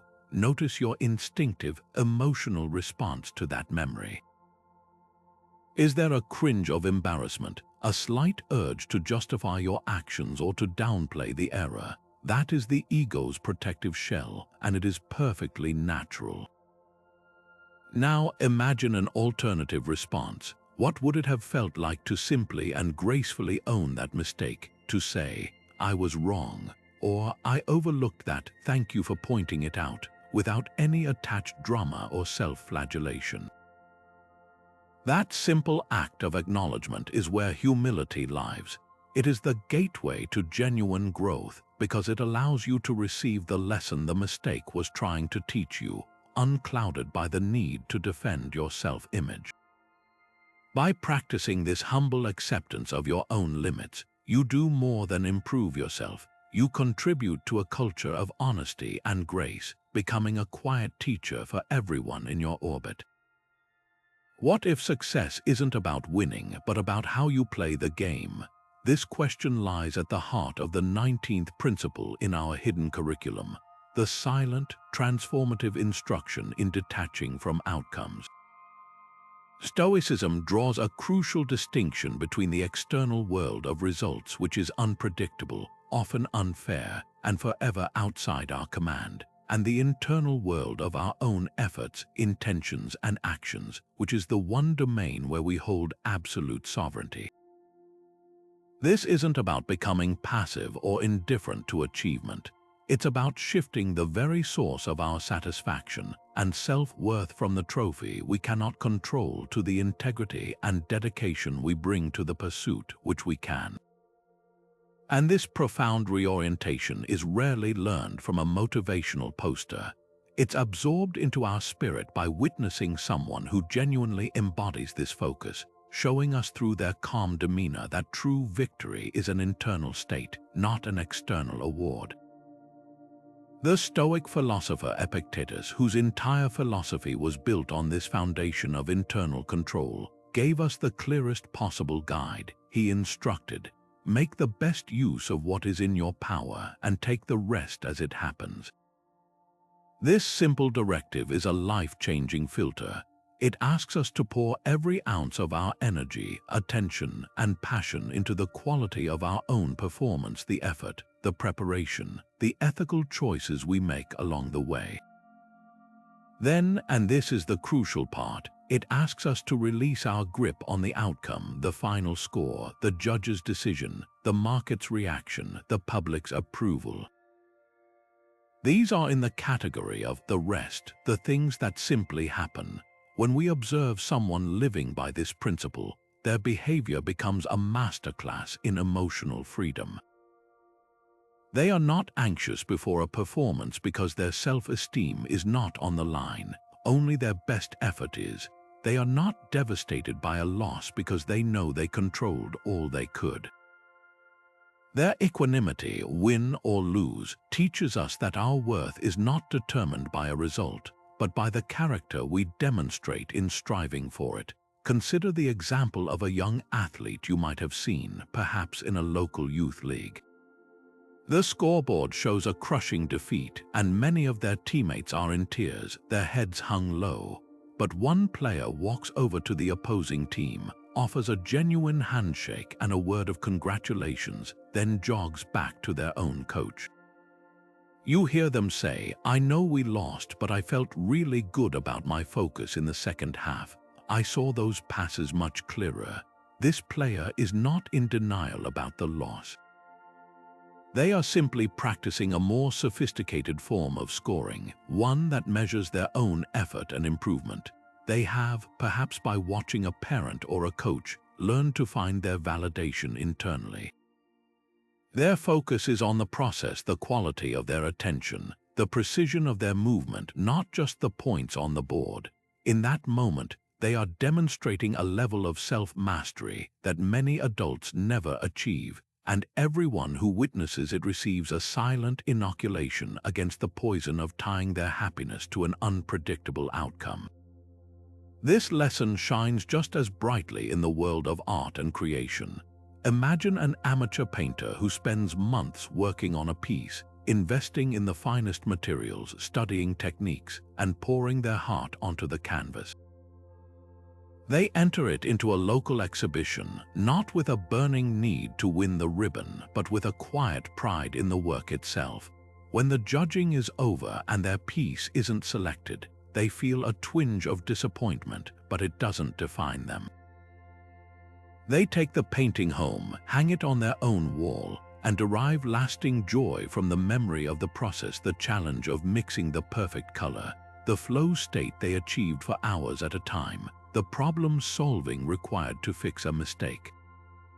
They created for the love of the craft, not for the trophy. By observing this mindset, we learn that the most sustainable and fulfilling creative pursuits are those where the act of creation is its own reward. The external recognition is a pleasant potential bonus, but it is not the fuel for the fire. The fuel is the internal satisfaction of the work itself. Now turn this lens onto a goal you are currently pursuing. It might be a professional target like a sales quota or a promotion, a personal fitness objective like running a certain distance, or a creative goal like finishing a manuscript. Notice where your mind naturally goes when you think about it. Is it fixated almost entirely on the end result, the title, the number on the scale, the published book? And with that fixation, does there come a companion, a low hum of anxiety about whether you will achieve it? This anxiety is the direct cost of over-attachment to an outcome you cannot fully control. Now try an experiment. Shift your primary focus just for today entirely onto the process. If your goal is the promotion, don't think about the boss's decision. Instead, focus with full presence on the quality of the single report you are writing right now. If your goal is the marathon, let go of the finish line and become completely absorbed in the rhythm of your breath and the feeling of your feet on the pavement during this one training run. When you make this shift, you aren't giving up on your goal. You are simply transferring your power and your attention back to the one thing that actually determines long-term success and peace, the integrity of your daily effort. You might just find that the anxiety begins to melt away, replaced by the calm, focused satisfaction of knowing that regardless of the final outcome, you are playing the game with everything you have. Giving up is easy. Perseverance is learned by watching those who don't. This is the 20th principle in our hidden curriculum, the profound and silent instruction in the art of steadfast endurance. Stoicism frames perseverance not as a blind, grinding stubbornness, but as a virtuous and reasoned persistence, the conscious choice to continue acting in accordance with your principles and goals, especially when faced with resistance, failure, or sheer exhaustion. It is the discipline of the long view, the understanding that meaningful achievement is almost always a marathon, not a sprint, and that the path to any worthwhile destination is paved with obstacles meant to test our resolve. And this crucial virtue is rarely instilled through pep talks or motivational slogans. It is transferred, almost by osmosis, through the powerful, quiet example of someone who simply refuses to quit, showing us through their daily actions that the greatest barrier to success is often not a lack of talent or opportunity, but a premature surrender of the will. The Stoic philosopher Seneca, who witnessed and endured his own share of political exile and personal illness, wrote extensively on the necessity of this enduring spirit. He offered a powerful metaphor stating, "Difficulties strengthen the mind as labor does the body."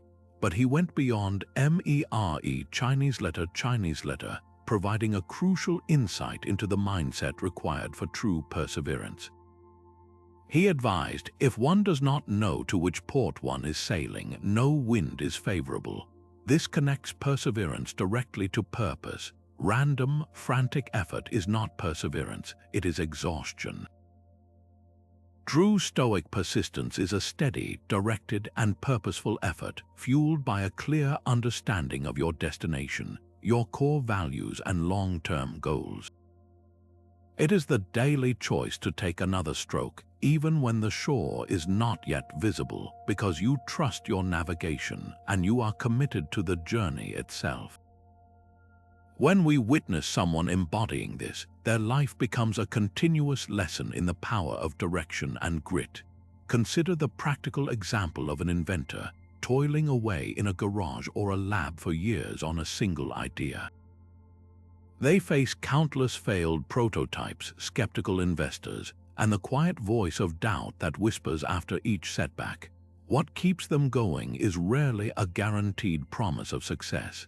It is a deep-seated belief in the value of the problem they are trying to solve. A child who grows up watching this parent or mentor who sees the discarded models, hears the frustrated sighs, but also witnesses the unwavering return to the workbench the next morning, absorbs a lesson no textbook can provide.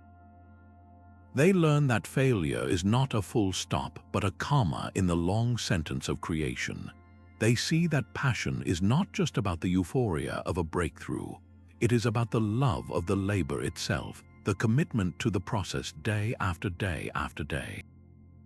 This is how the silent curriculum of perseverance is written, not in the moment of triumph, but in the 1,000 ordinary moments of dogged effort that precede it. This lesson is transmitted with raw, undeniable power in the sacrifices made within families. Picture a parent working 2, sometimes 3 jobs to provide opportunities for their children that they never had themselves. They come home exhausted, their body aching, yet they still find the energy to ask about homework, to attend a school play, to create a sense of normalcy and love amidst the struggle. They rarely sit their children down to explain the Stoic virtue of persistence. They simply live it. Their tired eyes and worn hands tell the story. Their unwavering presence, day in and day out, becomes the most powerful lecture on endurance a child will ever receive. It teaches that love is not just a feeling, it is an action demonstrated through relentless, often invisible, effort. This kind of perseverance is a quiet, monumental force that builds futures not with grand gestures, but with the accumulated weight of countless small, determined actions. Now bring this principle into the landscape of your own ambitions. Bring to mind a long-term goal that feels distant, perhaps even daunting. It might be a career transition, a creative project, a fitness transformation, or mastering a new skill. It's easy to look at the vast gap between where you are and where you want to be and feel the temptation to postpone the journey altogether. This is where the wisdom of the Stoic focus on the present moment becomes your most practical tool. You cannot control the entire marathon today, but you can absolutely control the very next step. So instead of being overwhelmed by the entirety of the goal, ask yourself this: what is one small, actionable, and non-negotiable step I can take today that moves me, however slightly, in the direction of that goal? It doesn't have to be impressive, it just has to be real. Can you write one paragraph of that book? Can you spend 15 minutes researching that course? Can you take a 20-minute walk? The size of the step is irrelevant. The consistency of taking it is everything. This is how you honor the persevering figures in your own life. You translate their silent example into your own daily practice, proving to yourself that the most profound journeys are built not from giant leaps, but from the relentless accumulation of small, steadfast steps. In an age of information overload, curation is a silent skill we learn from others. This is the 21st principle in our hidden curriculum, the quiet instruction in mindful consumption of media, news, and ideas. The Stoics understood that our mind is a sacred space, a citadel that must be guarded against harmful or false impressions that can disturb our peace and cloud our judgment. In an era where our attention is the most valuable commodity, constantly auctioned off to the highest bidder, the ability to consciously choose what we let into our mental environment is not just a productivity hack, it is a profound form of modern-day Stoic self-defense, and we learn its vital importance by observing those who practice it with intention. Marcus Aurelius, who was constantly bombarded with the demands of leading an empire, understood this necessity for mental hygiene better than most. He advised himself in his meditations, "Your mind will take the shape of what you frequently hold in thought, for the human spirit is colored by such impressions." This is a startlingly prescient observation. He is essentially saying that we become what we consume. The thoughts we entertain, the news we digest, the entertainment we immerse ourselves in, they all act as dyes, coloring the very fabric of our consciousness. When we witness someone living by this principle, they become a living filter. They are not uninformed, they are selectively informed. They might choose to read a thorough analysis of world events once a day rather than consuming a relentless stream of panic-inducing headlines. They might opt for a documentary or a book that expands their perspective instead of scrolling through a feed designed to provoke outrage. Their calm, measured outlook in a chaotic world silently teaches us that peace of mind is often a direct result of what we choose to exclude from our daily diet of information. Consider the practical impact of such a role model in your own life. You might have a friend who seems remarkably unshaken by the latest online outrage cycle or the constant drumbeat of negative news. When asked how they stay so centered they don't preach, they might simply mention that they deleted a certain app from their phone, or that they only check the news at a specific time for a limited duration. Another powerful example is the parent who consciously chooses the music played in the car or the shows watched in the living room, not with rigid control, but with a gentle awareness of the atmosphere it creates. They might opt for calming instrumentals during a stressful week or select a film that sparks curiosity and conversation rather than one filled with mindless violence. These are not random choices, they are acts of curating a mental environment. By observing this, we learn that we are not passive consumers. We are active gatekeepers of our own minds, and the quality of our inner life is deeply influenced by the quality of the information and entertainment we allow past the gate. This practice of mindful consumption is a direct application of the Stoic dichotomy of control. The relentless 24-hour news cycle, the algorithmically generated outrage, the sensationalized gossip, these are all external events completely outside our control. But our choice to engage with them, to give them our precious attention and mental energy, is 100% within our control. The person who recognizes this is not burying their head in the sand about the world's problems. They are making a strategic decision. They understand that to be truly effective and compassionate in the world, they must first protect their own capacity for reasoned thought and emotional stability. They know that a mind constantly flooded with the world's anxieties is a mind too overwhelmed to offer any real help to anyone. By conserving their attention, they are not being indifferent. They are building the inner reserves required to respond to the world from a place of calm purpose rather than reactive panic. Now bring this principle into your own digital and mental landscape. I invite you to conduct a quick, honest audit of your media consumption over the last 24 hours. What was the first thing you looked at on your phone this morning? How did it make you feel, informed or anxious? What did you listen to on your commute? Did it energize you or drain you? What did you watch or read to unwind in the evening? Did it truly leave you feeling restored or merely numb? This isn't about assigning guilt or becoming ascetic. It's about bringing conscious awareness to the countless inputs that color your spirit every single day. Based on what you notice, is there one small, intentional change you could make? Perhaps it's turning off notifications for news apps after a certain hour. Maybe it's following one account that shares beautiful art or inspiring science news to balance your feed. It could be as simple as choosing a few minutes of quiet with a cup of tea over automatically reaching for the remote. This conscious act of curation is how you start to reclaim your attention, the most valuable resource you have. It is how you apply the ancient Stoic wisdom of guarding your mind to the modern world, ensuring that your inner citadel remains a place of peace and clarity, no matter how loud the world outside becomes. The most impactful generosity often happens quietly, without fanfare. It's the 20-second principle in our hidden curriculum, the silent instruction in the profound art of selfless giving. Stoicism frames generosity not as a grand, occasional gesture of charity, but as a natural expression of our shared humanity, a practical reflection of the philosophy's core ideal of cosmopolitanism, the belief that we are all citizens of a single world.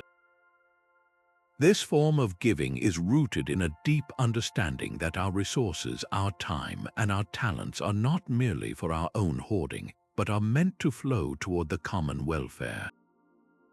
And this transformative perspective is rarely taught through guilt or obligation.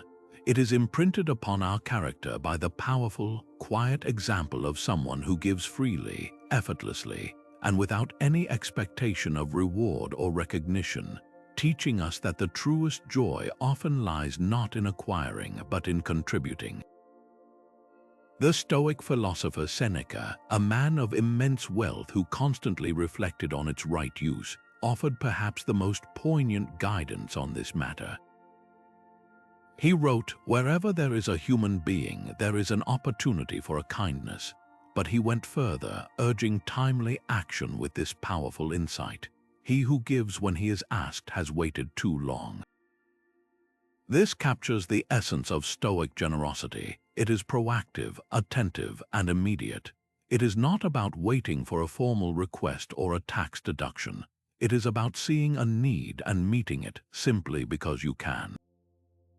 It is the understanding that the opportunity to give is itself a gift, a chance to participate in the intricate web of mutual support that holds society together. When we witness someone living by this principle, their actions become a silent sermon on the joy of detachment from possessiveness. They demonstrate that our grip on our possessions need not be so tight, that in the act of releasing what we have for the benefit of another, we often find ourselves feeling lighter, freer, and more connected, not poorer. We see this silent teaching in the simplest, most beautiful gestures. A colleague who notices you're overwhelmed with a project and simply says, "Here, let me take that part for you," without any need for it to be recorded in a performance review. A neighbor who shovels the driveway of an elderly couple every time it snows, not for praise but because it needs doing. A community member who sets up a small, unattended, little free pantry at the end of their driveway, anonymously replenishing it with canned goods and fresh produce for anyone in need to take, no questions asked. These are not acts of calculated philanthropy. They are organic expressions of a generous spirit. They are lived demonstrations of Seneca's belief that kindness shouldn't wait for an invitation. By observing this, we learn that generosity is not a line item in a budget. It is a default setting of the heart, a way of moving through the world with an open hand rather than a clenched fist. This lesson extends powerfully to the gift of time and presence, often the most precious resource we can offer. Imagine a master carpenter, their skills honed over decades, who chooses to spend their Saturday afternoons at a local community center teaching teenagers basic woodworking. They aren't paid for this, they don't receive public accolades. Their reward is the quiet satisfaction of seeing a young person's eyes light up as they plane a piece of wood smooth for the first time, of knowing they are passing on not just a skill, but a sense of patience and capability. Or consider the friend who, upon hearing you are going through a difficult time, doesn't just say, "Let me know if you need anything." They show up at your door with a prepared meal. They take your dog for a walk without being asked. They send a simple text that says, "Thinking of you." These actions teach us that the most profound generosity is often not monetary. It is the gift of our focused attention and our willingness to share our unique abilities to lighten another's load, expecting absolutely nothing in return. Now, I invite you to bring this principle into your own life in a very tangible way. This week, look for one opportunity to practice a completely silent act of generosity. It doesn't have to be large or expensive. It could be as simple as paying for the coffee of the person behind you in the drive-through line and driving away before they can thank you. It might be offering your specific professional skills pro bono to a local nonprofit that couldn't otherwise afford them. It could be taking 30 minutes to truly listen to a family member without looking at your phone or offering unsolicited advice. The key is to do it quietly without announcing it or seeking any form of external validation. Let the act itself be its own reward. Notice how it feels to give in this way, not as a duty, but as a natural expression of your connection to the wider human community. In that choice, you move from passively observing the hidden curriculum to actively becoming a teacher of it, weaving another thread of quiet, selfless goodwill into the fabric of the world around you. Wisdom isn't just knowing what to do, but doing it, and we learn by watching wise choices in action. This brings us to the 23rd principle in our hidden curriculum, the silent imparting of wisdom through the powerful example of thoughtful, deliberate decision-making. Stoicism elevates wisdom to the highest virtue because it is the guiding force that directs all the others. It is the practical application of reason to human affairs. But this isn't a wisdom of abstract theory or intellectual posturing. It is a lived wisdom, demonstrated in the countless daily choices where someone chooses the reasoned, virtuous path over the easy, impulsive one. We don't learn this from a textbook of logic. We absorb it into our own neural pathways by observing a person we respect consistently pause, reflect, and then act from a place of deep consideration, showing us that the space between stimulus and response is where our true power resides. The early Stoics, from Zeno to his successor Cleans, framed the entire goal of life as living in agreement with nature, which to them meant living in accordance with right reason. Cleans, in his famous Hymn to Zeus, expands this idea, writing about a universal reason that governs the cosmos and urging us to align our own individual reason with this greater logos. In practical terms, this means making decisions that are not just good for us in the moment, but that are harmonious, fair, and beneficial in the grander scheme of things. It is the opposite of acting on a raw impulse which serves only an immediate, often selfish, desire. When we witness someone living by this principle, they become a walking lesson in this cosmic alignment. Their decision-making process, often visible in their calm demeanor and measured words, silently teaches us that our choices are not isolated events but ripples in a vast pond, and that a wise person considers the entire surface before tossing the stone. Consider the practical example of a leader faced with a complex personnel issue. An impulsive manager, reacting to a single complaint or a missed deadline, might fire off a harsh email or make a snap judgment that creates more problems than it solves. But a leader who embodies Stoic wisdom does something different. They visibly slow down. They might say, "I need to think about this," or "Let's gather more information before we decide." They consult with different stakeholders, not because they are indecisive, but because they understand that wisdom is often found in synthesizing multiple perspectives. They weigh the short-term ease of a quick fix against the long-term health of the team and the company's values. Their team watches this process unfold. They see that leadership is not about being the fastest decider, but about being the most considered one.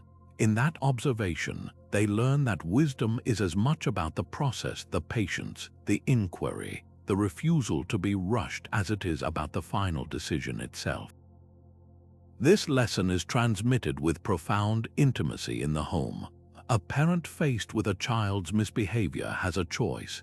The impulsive reaction is to yell, to punish immediately, to react from a place of frustration or embarrassment. But a parent guided by wisdom takes a different path. They might send the child to their room not as a punishment, but to create a pause, a space for their own anger to subside and for reason to take its place. Later, they sit down with the child and ask questions. What were you thinking when you did that? How do you think your action made the other person feel? Or what could we do differently next time? This conversation is not about dispensing parental wisdom from on high. It is about modeling the very process of wise reflection. The child learns that a mistake is not just a reason for punishment, but an opportunity for learning. They see that a considered response, born from calm questioning, is far more powerful than a reactive punishment born from anger. This is how the silent curriculum of wisdom is written, not in rules but in the daily rituals of thoughtful family life. Now, bring this lens to a decision you made recently. It doesn't have to be a major life choice. It could be something as simple as how you responded to a critical comment, how you decided to spend a free hour, or what you chose to eat for lunch. Play the moment back in your mind. Did you feel that tiny gap between the event and your action? Or did you react almost automatically on a well-worn neural pathway of habit? If you did react impulsively, there's no need for judgment. It is the default human setting. The practice of wisdom begins simply with noticing. The next time you feel that surge of impulse, the urge to buy something, to snap back in an argument, to indulge in a distraction, see if you can channel the example of the wisest people you know. Create your own pause. Ask yourself a version of Clean's question. What would a decision in agreement with my best self look like here? In that moment of conscious choice, you are not just making a better decision. You are actively rewriting your own hidden curriculum, transforming from a passive student of wisdom into its active practitioner. How do we learn to be ourselves unapologetically? It's a question that sits at the very core of a fulfilling life, and the answer is rarely found in self-help books or motivational speeches. Instead, this profound understanding is quietly passed down to us through the 24th principle of our hidden curriculum, the silent instruction in authenticity. We learn what it means to be true to ourselves by observing someone who lives with unwavering congruence between their inner values and their outer actions. This isn't about rebellion for its own sake or a performative rejection of society. It is about the quiet, powerful dignity that comes from having no gap between who you are in private and who you are in public. Stoicism champions this not as a quest for individuality, but as the ultimate expression of integrity, a life where your actions are in perfect harmony with your reasoned understanding of virtue, regardless of the audience. The Stoic philosopher Epictetus, who prized inner freedom above all else, gave us a beautifully clear standard for this way of being. He advised, "Be the same person in all circumstances, both in private and in public." This simple command is deceptively difficult to follow. It asks for a profound consistency of character. It means that the kindness you show to a powerful benefactor is the same kindness you extend to a stranger who can do nothing for you. It means that the honesty you practice when everyone is watching is the same honesty you cling to when you are entirely alone. When we witness someone living by this standard, their life becomes a masterclass in self-honesty. They are not wearing a mask for one group and taking it off for another. Their lack of pretense is a silent, liberating permission slip for us to relax our own constant performance for an imagined audience. They show us that the exhausting work of managing other people's perceptions is entirely optional, and that true peace is found in the simple act of being exactly who you are. Consider the powerful example of an artist who remains committed to their unique vision, even as artistic trends and commercial pressures shift around them. They aren't stubborn or closed off to growth. Their style evolves, but it does so from an internal compass, not from the shifting winds of external validation. A young painter who spends time in their studio watching this artist work absorbs a lesson far deeper than brush technique. They see that creative fulfillment and genuine impact don't come from chasing what is popular, but from mining the unique depths of one's own perspective and having the courage to share it with the world. The artist's quiet commitment to their own voice, even in the face of obscurity or criticism, is a living demonstration that the most compelling art and the most compelling life is never a copy but always an original. This lesson extends far beyond the studio into the most ordinary moments of our daily interactions. Imagine a colleague in a business meeting who speaks up to voice a contrary opinion, not with aggression or a need to be right, but with a calm, respectful conviction. While others might remain silent to avoid rocking the boat or to curry favor, this person demonstrates that their integrity is more valuable than universal approval. They show that authentic self-expression is not about being loud or disagreeable. It is about being clear and congruent. Their colleagues witness this and learn that it is possible to dissent gracefully, to hold a different view without making it a personal battle. This one person's courage can transform the entire culture of a room, making it safe for others to also bring their whole, honest selves to the table. Or picture a parent who, in a moment of uncertainty, admits to their child, "You know, I don't actually know the answer to that. Let's find out together." In that simple admission, the parent is not diminishing their authority. They are modeling a powerful form of authentic humility. They are showing that it is stronger to be honest about your limitations than to pretend to know everything. The child learns that being real is more important than being right, a lesson that will serve them infinitely better throughout their life. Now, turn this lens inward with a moment of gentle, honest reflection. Can you identify one area of your life where you feel a slight disconnect? A place where the version of yourself you present to the world feels just a little out of alignment with who you feel you are inside? It might be subtle. Perhaps it's a topic you avoid discussing with certain family members because you fear their judgment. Maybe it's a hobby or interest you downplay in professional settings because it doesn't fit the image you think you're supposed to project. It could even be the clothes you wear, chosen more for what they signal to others than for how they make you feel. Identify that one small pocket of inauthenticity. Then consider what one tiny, manageable step toward congruence might look like. It doesn't have to be a dramatic reveal. It could be as simple as mentioning that unprofessional interest in a casual conversation with a coworker, or wearing a color you love even if it's not in style, or allowing yourself to express a dissenting opinion in a meeting with a single, reasoned sentence. This isn't about overhauling your personality. It's about practicing the muscle of authenticity in small, safe doses. Each time you choose to close that tiny gap between your inner truth and your outer expression, you honor the quiet teachers who showed you that the most comfortable mask to wear is no mask at all. Holding onto anger is like drinking poison, and we learn to let go by watching others do it. This is the 25th principle in our hidden curriculum, the silent, liberating instruction in the art of releasing grudges and resentment.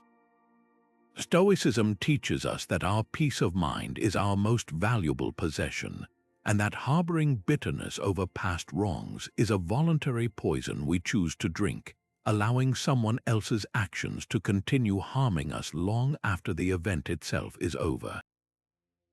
Forgiveness, in the Stoic sense, isn't about condoning bad behavior or suddenly trusting someone who has proven themselves untrustworthy. It is a strategic, selfish, and profoundly wise act of self-preservation, a conscious decision to stop letting another person's past actions dictate your present emotional state. And this challenging but crucial skill is rarely mastered through being told to just get over it. It is absorbed into our spirit by witnessing someone we admire simply drop the heavy weight of a grievance and walk on, lighter and freer. The Stoic emperor Marcus Aurelius, who faced countless betrayals and political intrigues, constantly meditated on the foolishness of clinging to resentment. In his private writings, he offered this piercing insight: the best revenge is to be unlike him who performed the injury. This is a complete reframing of the entire concept of revenge. It moves the battleground from the external world, where we have little control, to the internal world of our own character, where we have absolute sovereignty. The most powerful response to an injury is not to inflict a reciprocal harm, but to refuse to be corrupted by it, to remain steadfast in your own virtues, to protect your own peace, and to become a person that the one who wronged you could never be. When we see someone embody this, a family member who is cheated in a business deal but refuses to become cynical, a friend who is deeply hurt by a partner's betrayal but chooses to focus on their own healing rather than plotting retaliation, we are witnessing a masterclass in this Stoic form of revenge. Their calm focus on their own path forward is a silent, powerful lesson that the past only has the power we grant it. This transmission of forgiveness happens most poignantly in the quiet, everyday moments we might easily overlook. Imagine two siblings who haven't spoken for years after a bitter argument over an inheritance. The resentment has become a familiar, heavy blanket they each carry. Then, at a family funeral, one of them walks across the room and simply says, "It's been too long. How are you?" There's no dramatic apology, no rehashing of old grievances. There is just a conscious choice to prioritize the shared history and the remaining time they have over the need to be right about a past conflict. Everyone in that room who witnesses this simple act receives a silent education. They see that a feud can end not with a bang, but with a whisper, a deliberate decision to let the story have a different ending. Or consider a colleague who was passed over for a promotion because a rival spread a malicious rumor. Instead of spending the next year seething and trying to sabotage that person's work, they quietly accept the outcome, double down on their own performance, and eventually earn an even better position based on their merit and professionalism. Their refusal to engage in a petty war silently teaches everyone on the team that dignity and forward momentum are far more valuable than the fleeting satisfaction of getting even. This practice of release is the ultimate application of the Stoic dichotomy of control. The past action that hurt you is an external event. It is done and you cannot change it. It is firmly in the category of things not up to you. Your ongoing resentment, however, is your current reaction. It is a thought pattern you are choosing to feed, an impression you are choosing to assent to. It is 100% within your control. The person who has mastered letting go understands this distinction perfectly. They acknowledge that the hurt happened, and they may even take practical steps to protect themselves from future harm from that person, but they categorically refuse to rent out space in their own mind to the memory of the event. They understand that to dwell on a past wrong is to be victimized by it twice, once when it happened, and continuously every time you replay it. By watching someone make this choice, we learn that forgiveness is not something we do for the other person. It is a gift we give to ourselves. It is the act of reclaiming your own attention and energy from a past you cannot change and reinvesting it fully in the present moment, which is the only place you can ever actually live. Now, I invite you to bring this principle into the quiet space of your own heart. Is there a grudge you've been carrying? It might be a major betrayal from years ago, or a more recent, smaller slight that nonetheless still smarts when you think about it. It could be resentment toward a person, an institution, or even toward yourself for a past mistake. First, simply acknowledge its presence without judgment. Then, apply the Stoic filter. Is holding onto this resentment changing the past? Is it improving your present? Is it making your future brighter? The honest answer is almost certainly no. It is a weight you are choosing to carry. Now consider what it might feel like to consciously, even if just as an experiment, set that weight down. Not because the other person deserves your forgiveness, but because you deserve your peace. What would you do with the mental energy you currently spend on this grievance? How might your shoulders feel if they weren't carrying that old burden? The act of letting go isn't a single event. It's a daily practice of gently redirecting your thoughts away from the past and back to the present whenever they drift. It is how you honor the silent teachers who showed you that the strongest people are not those who hold on the tightest, but those who know when and how to simply let go. Burnout is common today, but balance is something we learn from those who model it. This brings us to the 26th and final principle in our hidden curriculum, the silent instruction in harmonizing our duties with our need for rest and rejuvenation. Stoicism champions this not as a lazy retreat from responsibility, but as the practical application of its core virtue of moderation. It is the understanding that a life of sustained virtue and self-control requires a rhythmic pulse, a deliberate alternation between focused exertion and purposeful recovery. We don't learn this from time management gurus or productivity hacks. We absorb it into our nervous systems by witnessing someone we respect live a full life, one that includes passionate work and deep, guilt-free rest, showing us that true strength lies in knowing both when to press on and when to pause. The Stoic philosopher Seneca, who advised one of the most powerful men in the world while also cherishing his own private studies, wrote beautifully on this necessary rhythm. In his moral letters, he advises his friend Lucilius, "We must take breaks from our labors. Rest renews our strength for work." But he goes beyond mere permission to rest, offering a deeper insight. It is not that we have a short time to live, but that we waste a lot of it. For Seneca, the point of balance isn't just to avoid exhaustion.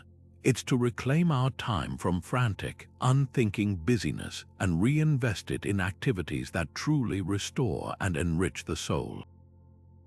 He distinguishes between true leisure, which might include philosophy, conversation with friends, or time in nature, and mere idleness or distraction. When we observe someone living this distinction, they become a living lesson in the qualitative use of time. They show us that rest is not the enemy of productivity. It is its essential partner, the quiet phase that makes the active phase both possible and meaningful. History provides a powerful example in Cato the Younger, the staunchly principled Roman senator. Cato was legendary for his relentless dedication to public service and his incorruptible integrity in the Senate, often working through the night on matters of state. Yet he was also known to be a man of simple pleasures. He would return home from the forum to spend undistracted time with his family, share modest meals, and engage in physical labor on his farm, finding satisfaction in the honest fatigue of working the land. His life demonstrated that one could be both a titan of public duty and a devoted, present private individual. He didn't preach about balance, he embodied it. Those who watched him saw that a life of virtue wasn't a single, grinding note of work, but a rich chord that included service, family, and personal reflection. His example taught that self-control includes the discipline to step away from work, to recharge fully so that one can return to one's duties with greater focus, clarity, and purpose. This lesson is transmitted with profound intimacy in our modern lives. Consider a manager you may have known who leaves the office promptly at 5 p.m., not with a sense of shirking duty, but with a clear intention to be home for dinner with their children. During work hours, they are intensely focused and productive, precisely because they have a boundary that protects their personal time. Their team observes this and learns a crucial lesson, that long hours are not a badge of honor, and that sustainable performance is built on the foundation of a well-rested, well-rounded life. Or picture a friend who is a dedicated professional but also fiercely protective of their weekend hikes or their morning ritual of reading and coffee in silence. Their commitment to these rejuvenating activities isn't a hobby, it's a non-negotiable part of their operating system. By observing them, we see that guarding our time for rest is not selfish. It is the strategic maintenance required for a long and effective journey. Now bring this final principle into the quiet audit of your own life. How does your own rhythm feel? Is it a frantic, monotonous sprint, or does it have a natural ebb and flow? Do you collapse into exhaustion at the end of the day, or do you consciously choose activities that genuinely restore your energy? Identify one small, specific area where the balance feels off. Perhaps it's the habit of checking work emails right until you fall asleep, robbing your mind of the chance to unwind. Maybe it's the feeling that your weekends disappear in a blur of chores and errands without any true moments of leisure or connection. What is one intentional adjustment you could make? It doesn't have to be a grand gesture. It could be as simple as scheduling a 15-minute walk in the middle of your workday with no phone, or committing to one screen-free evening per week to read or talk with loved ones.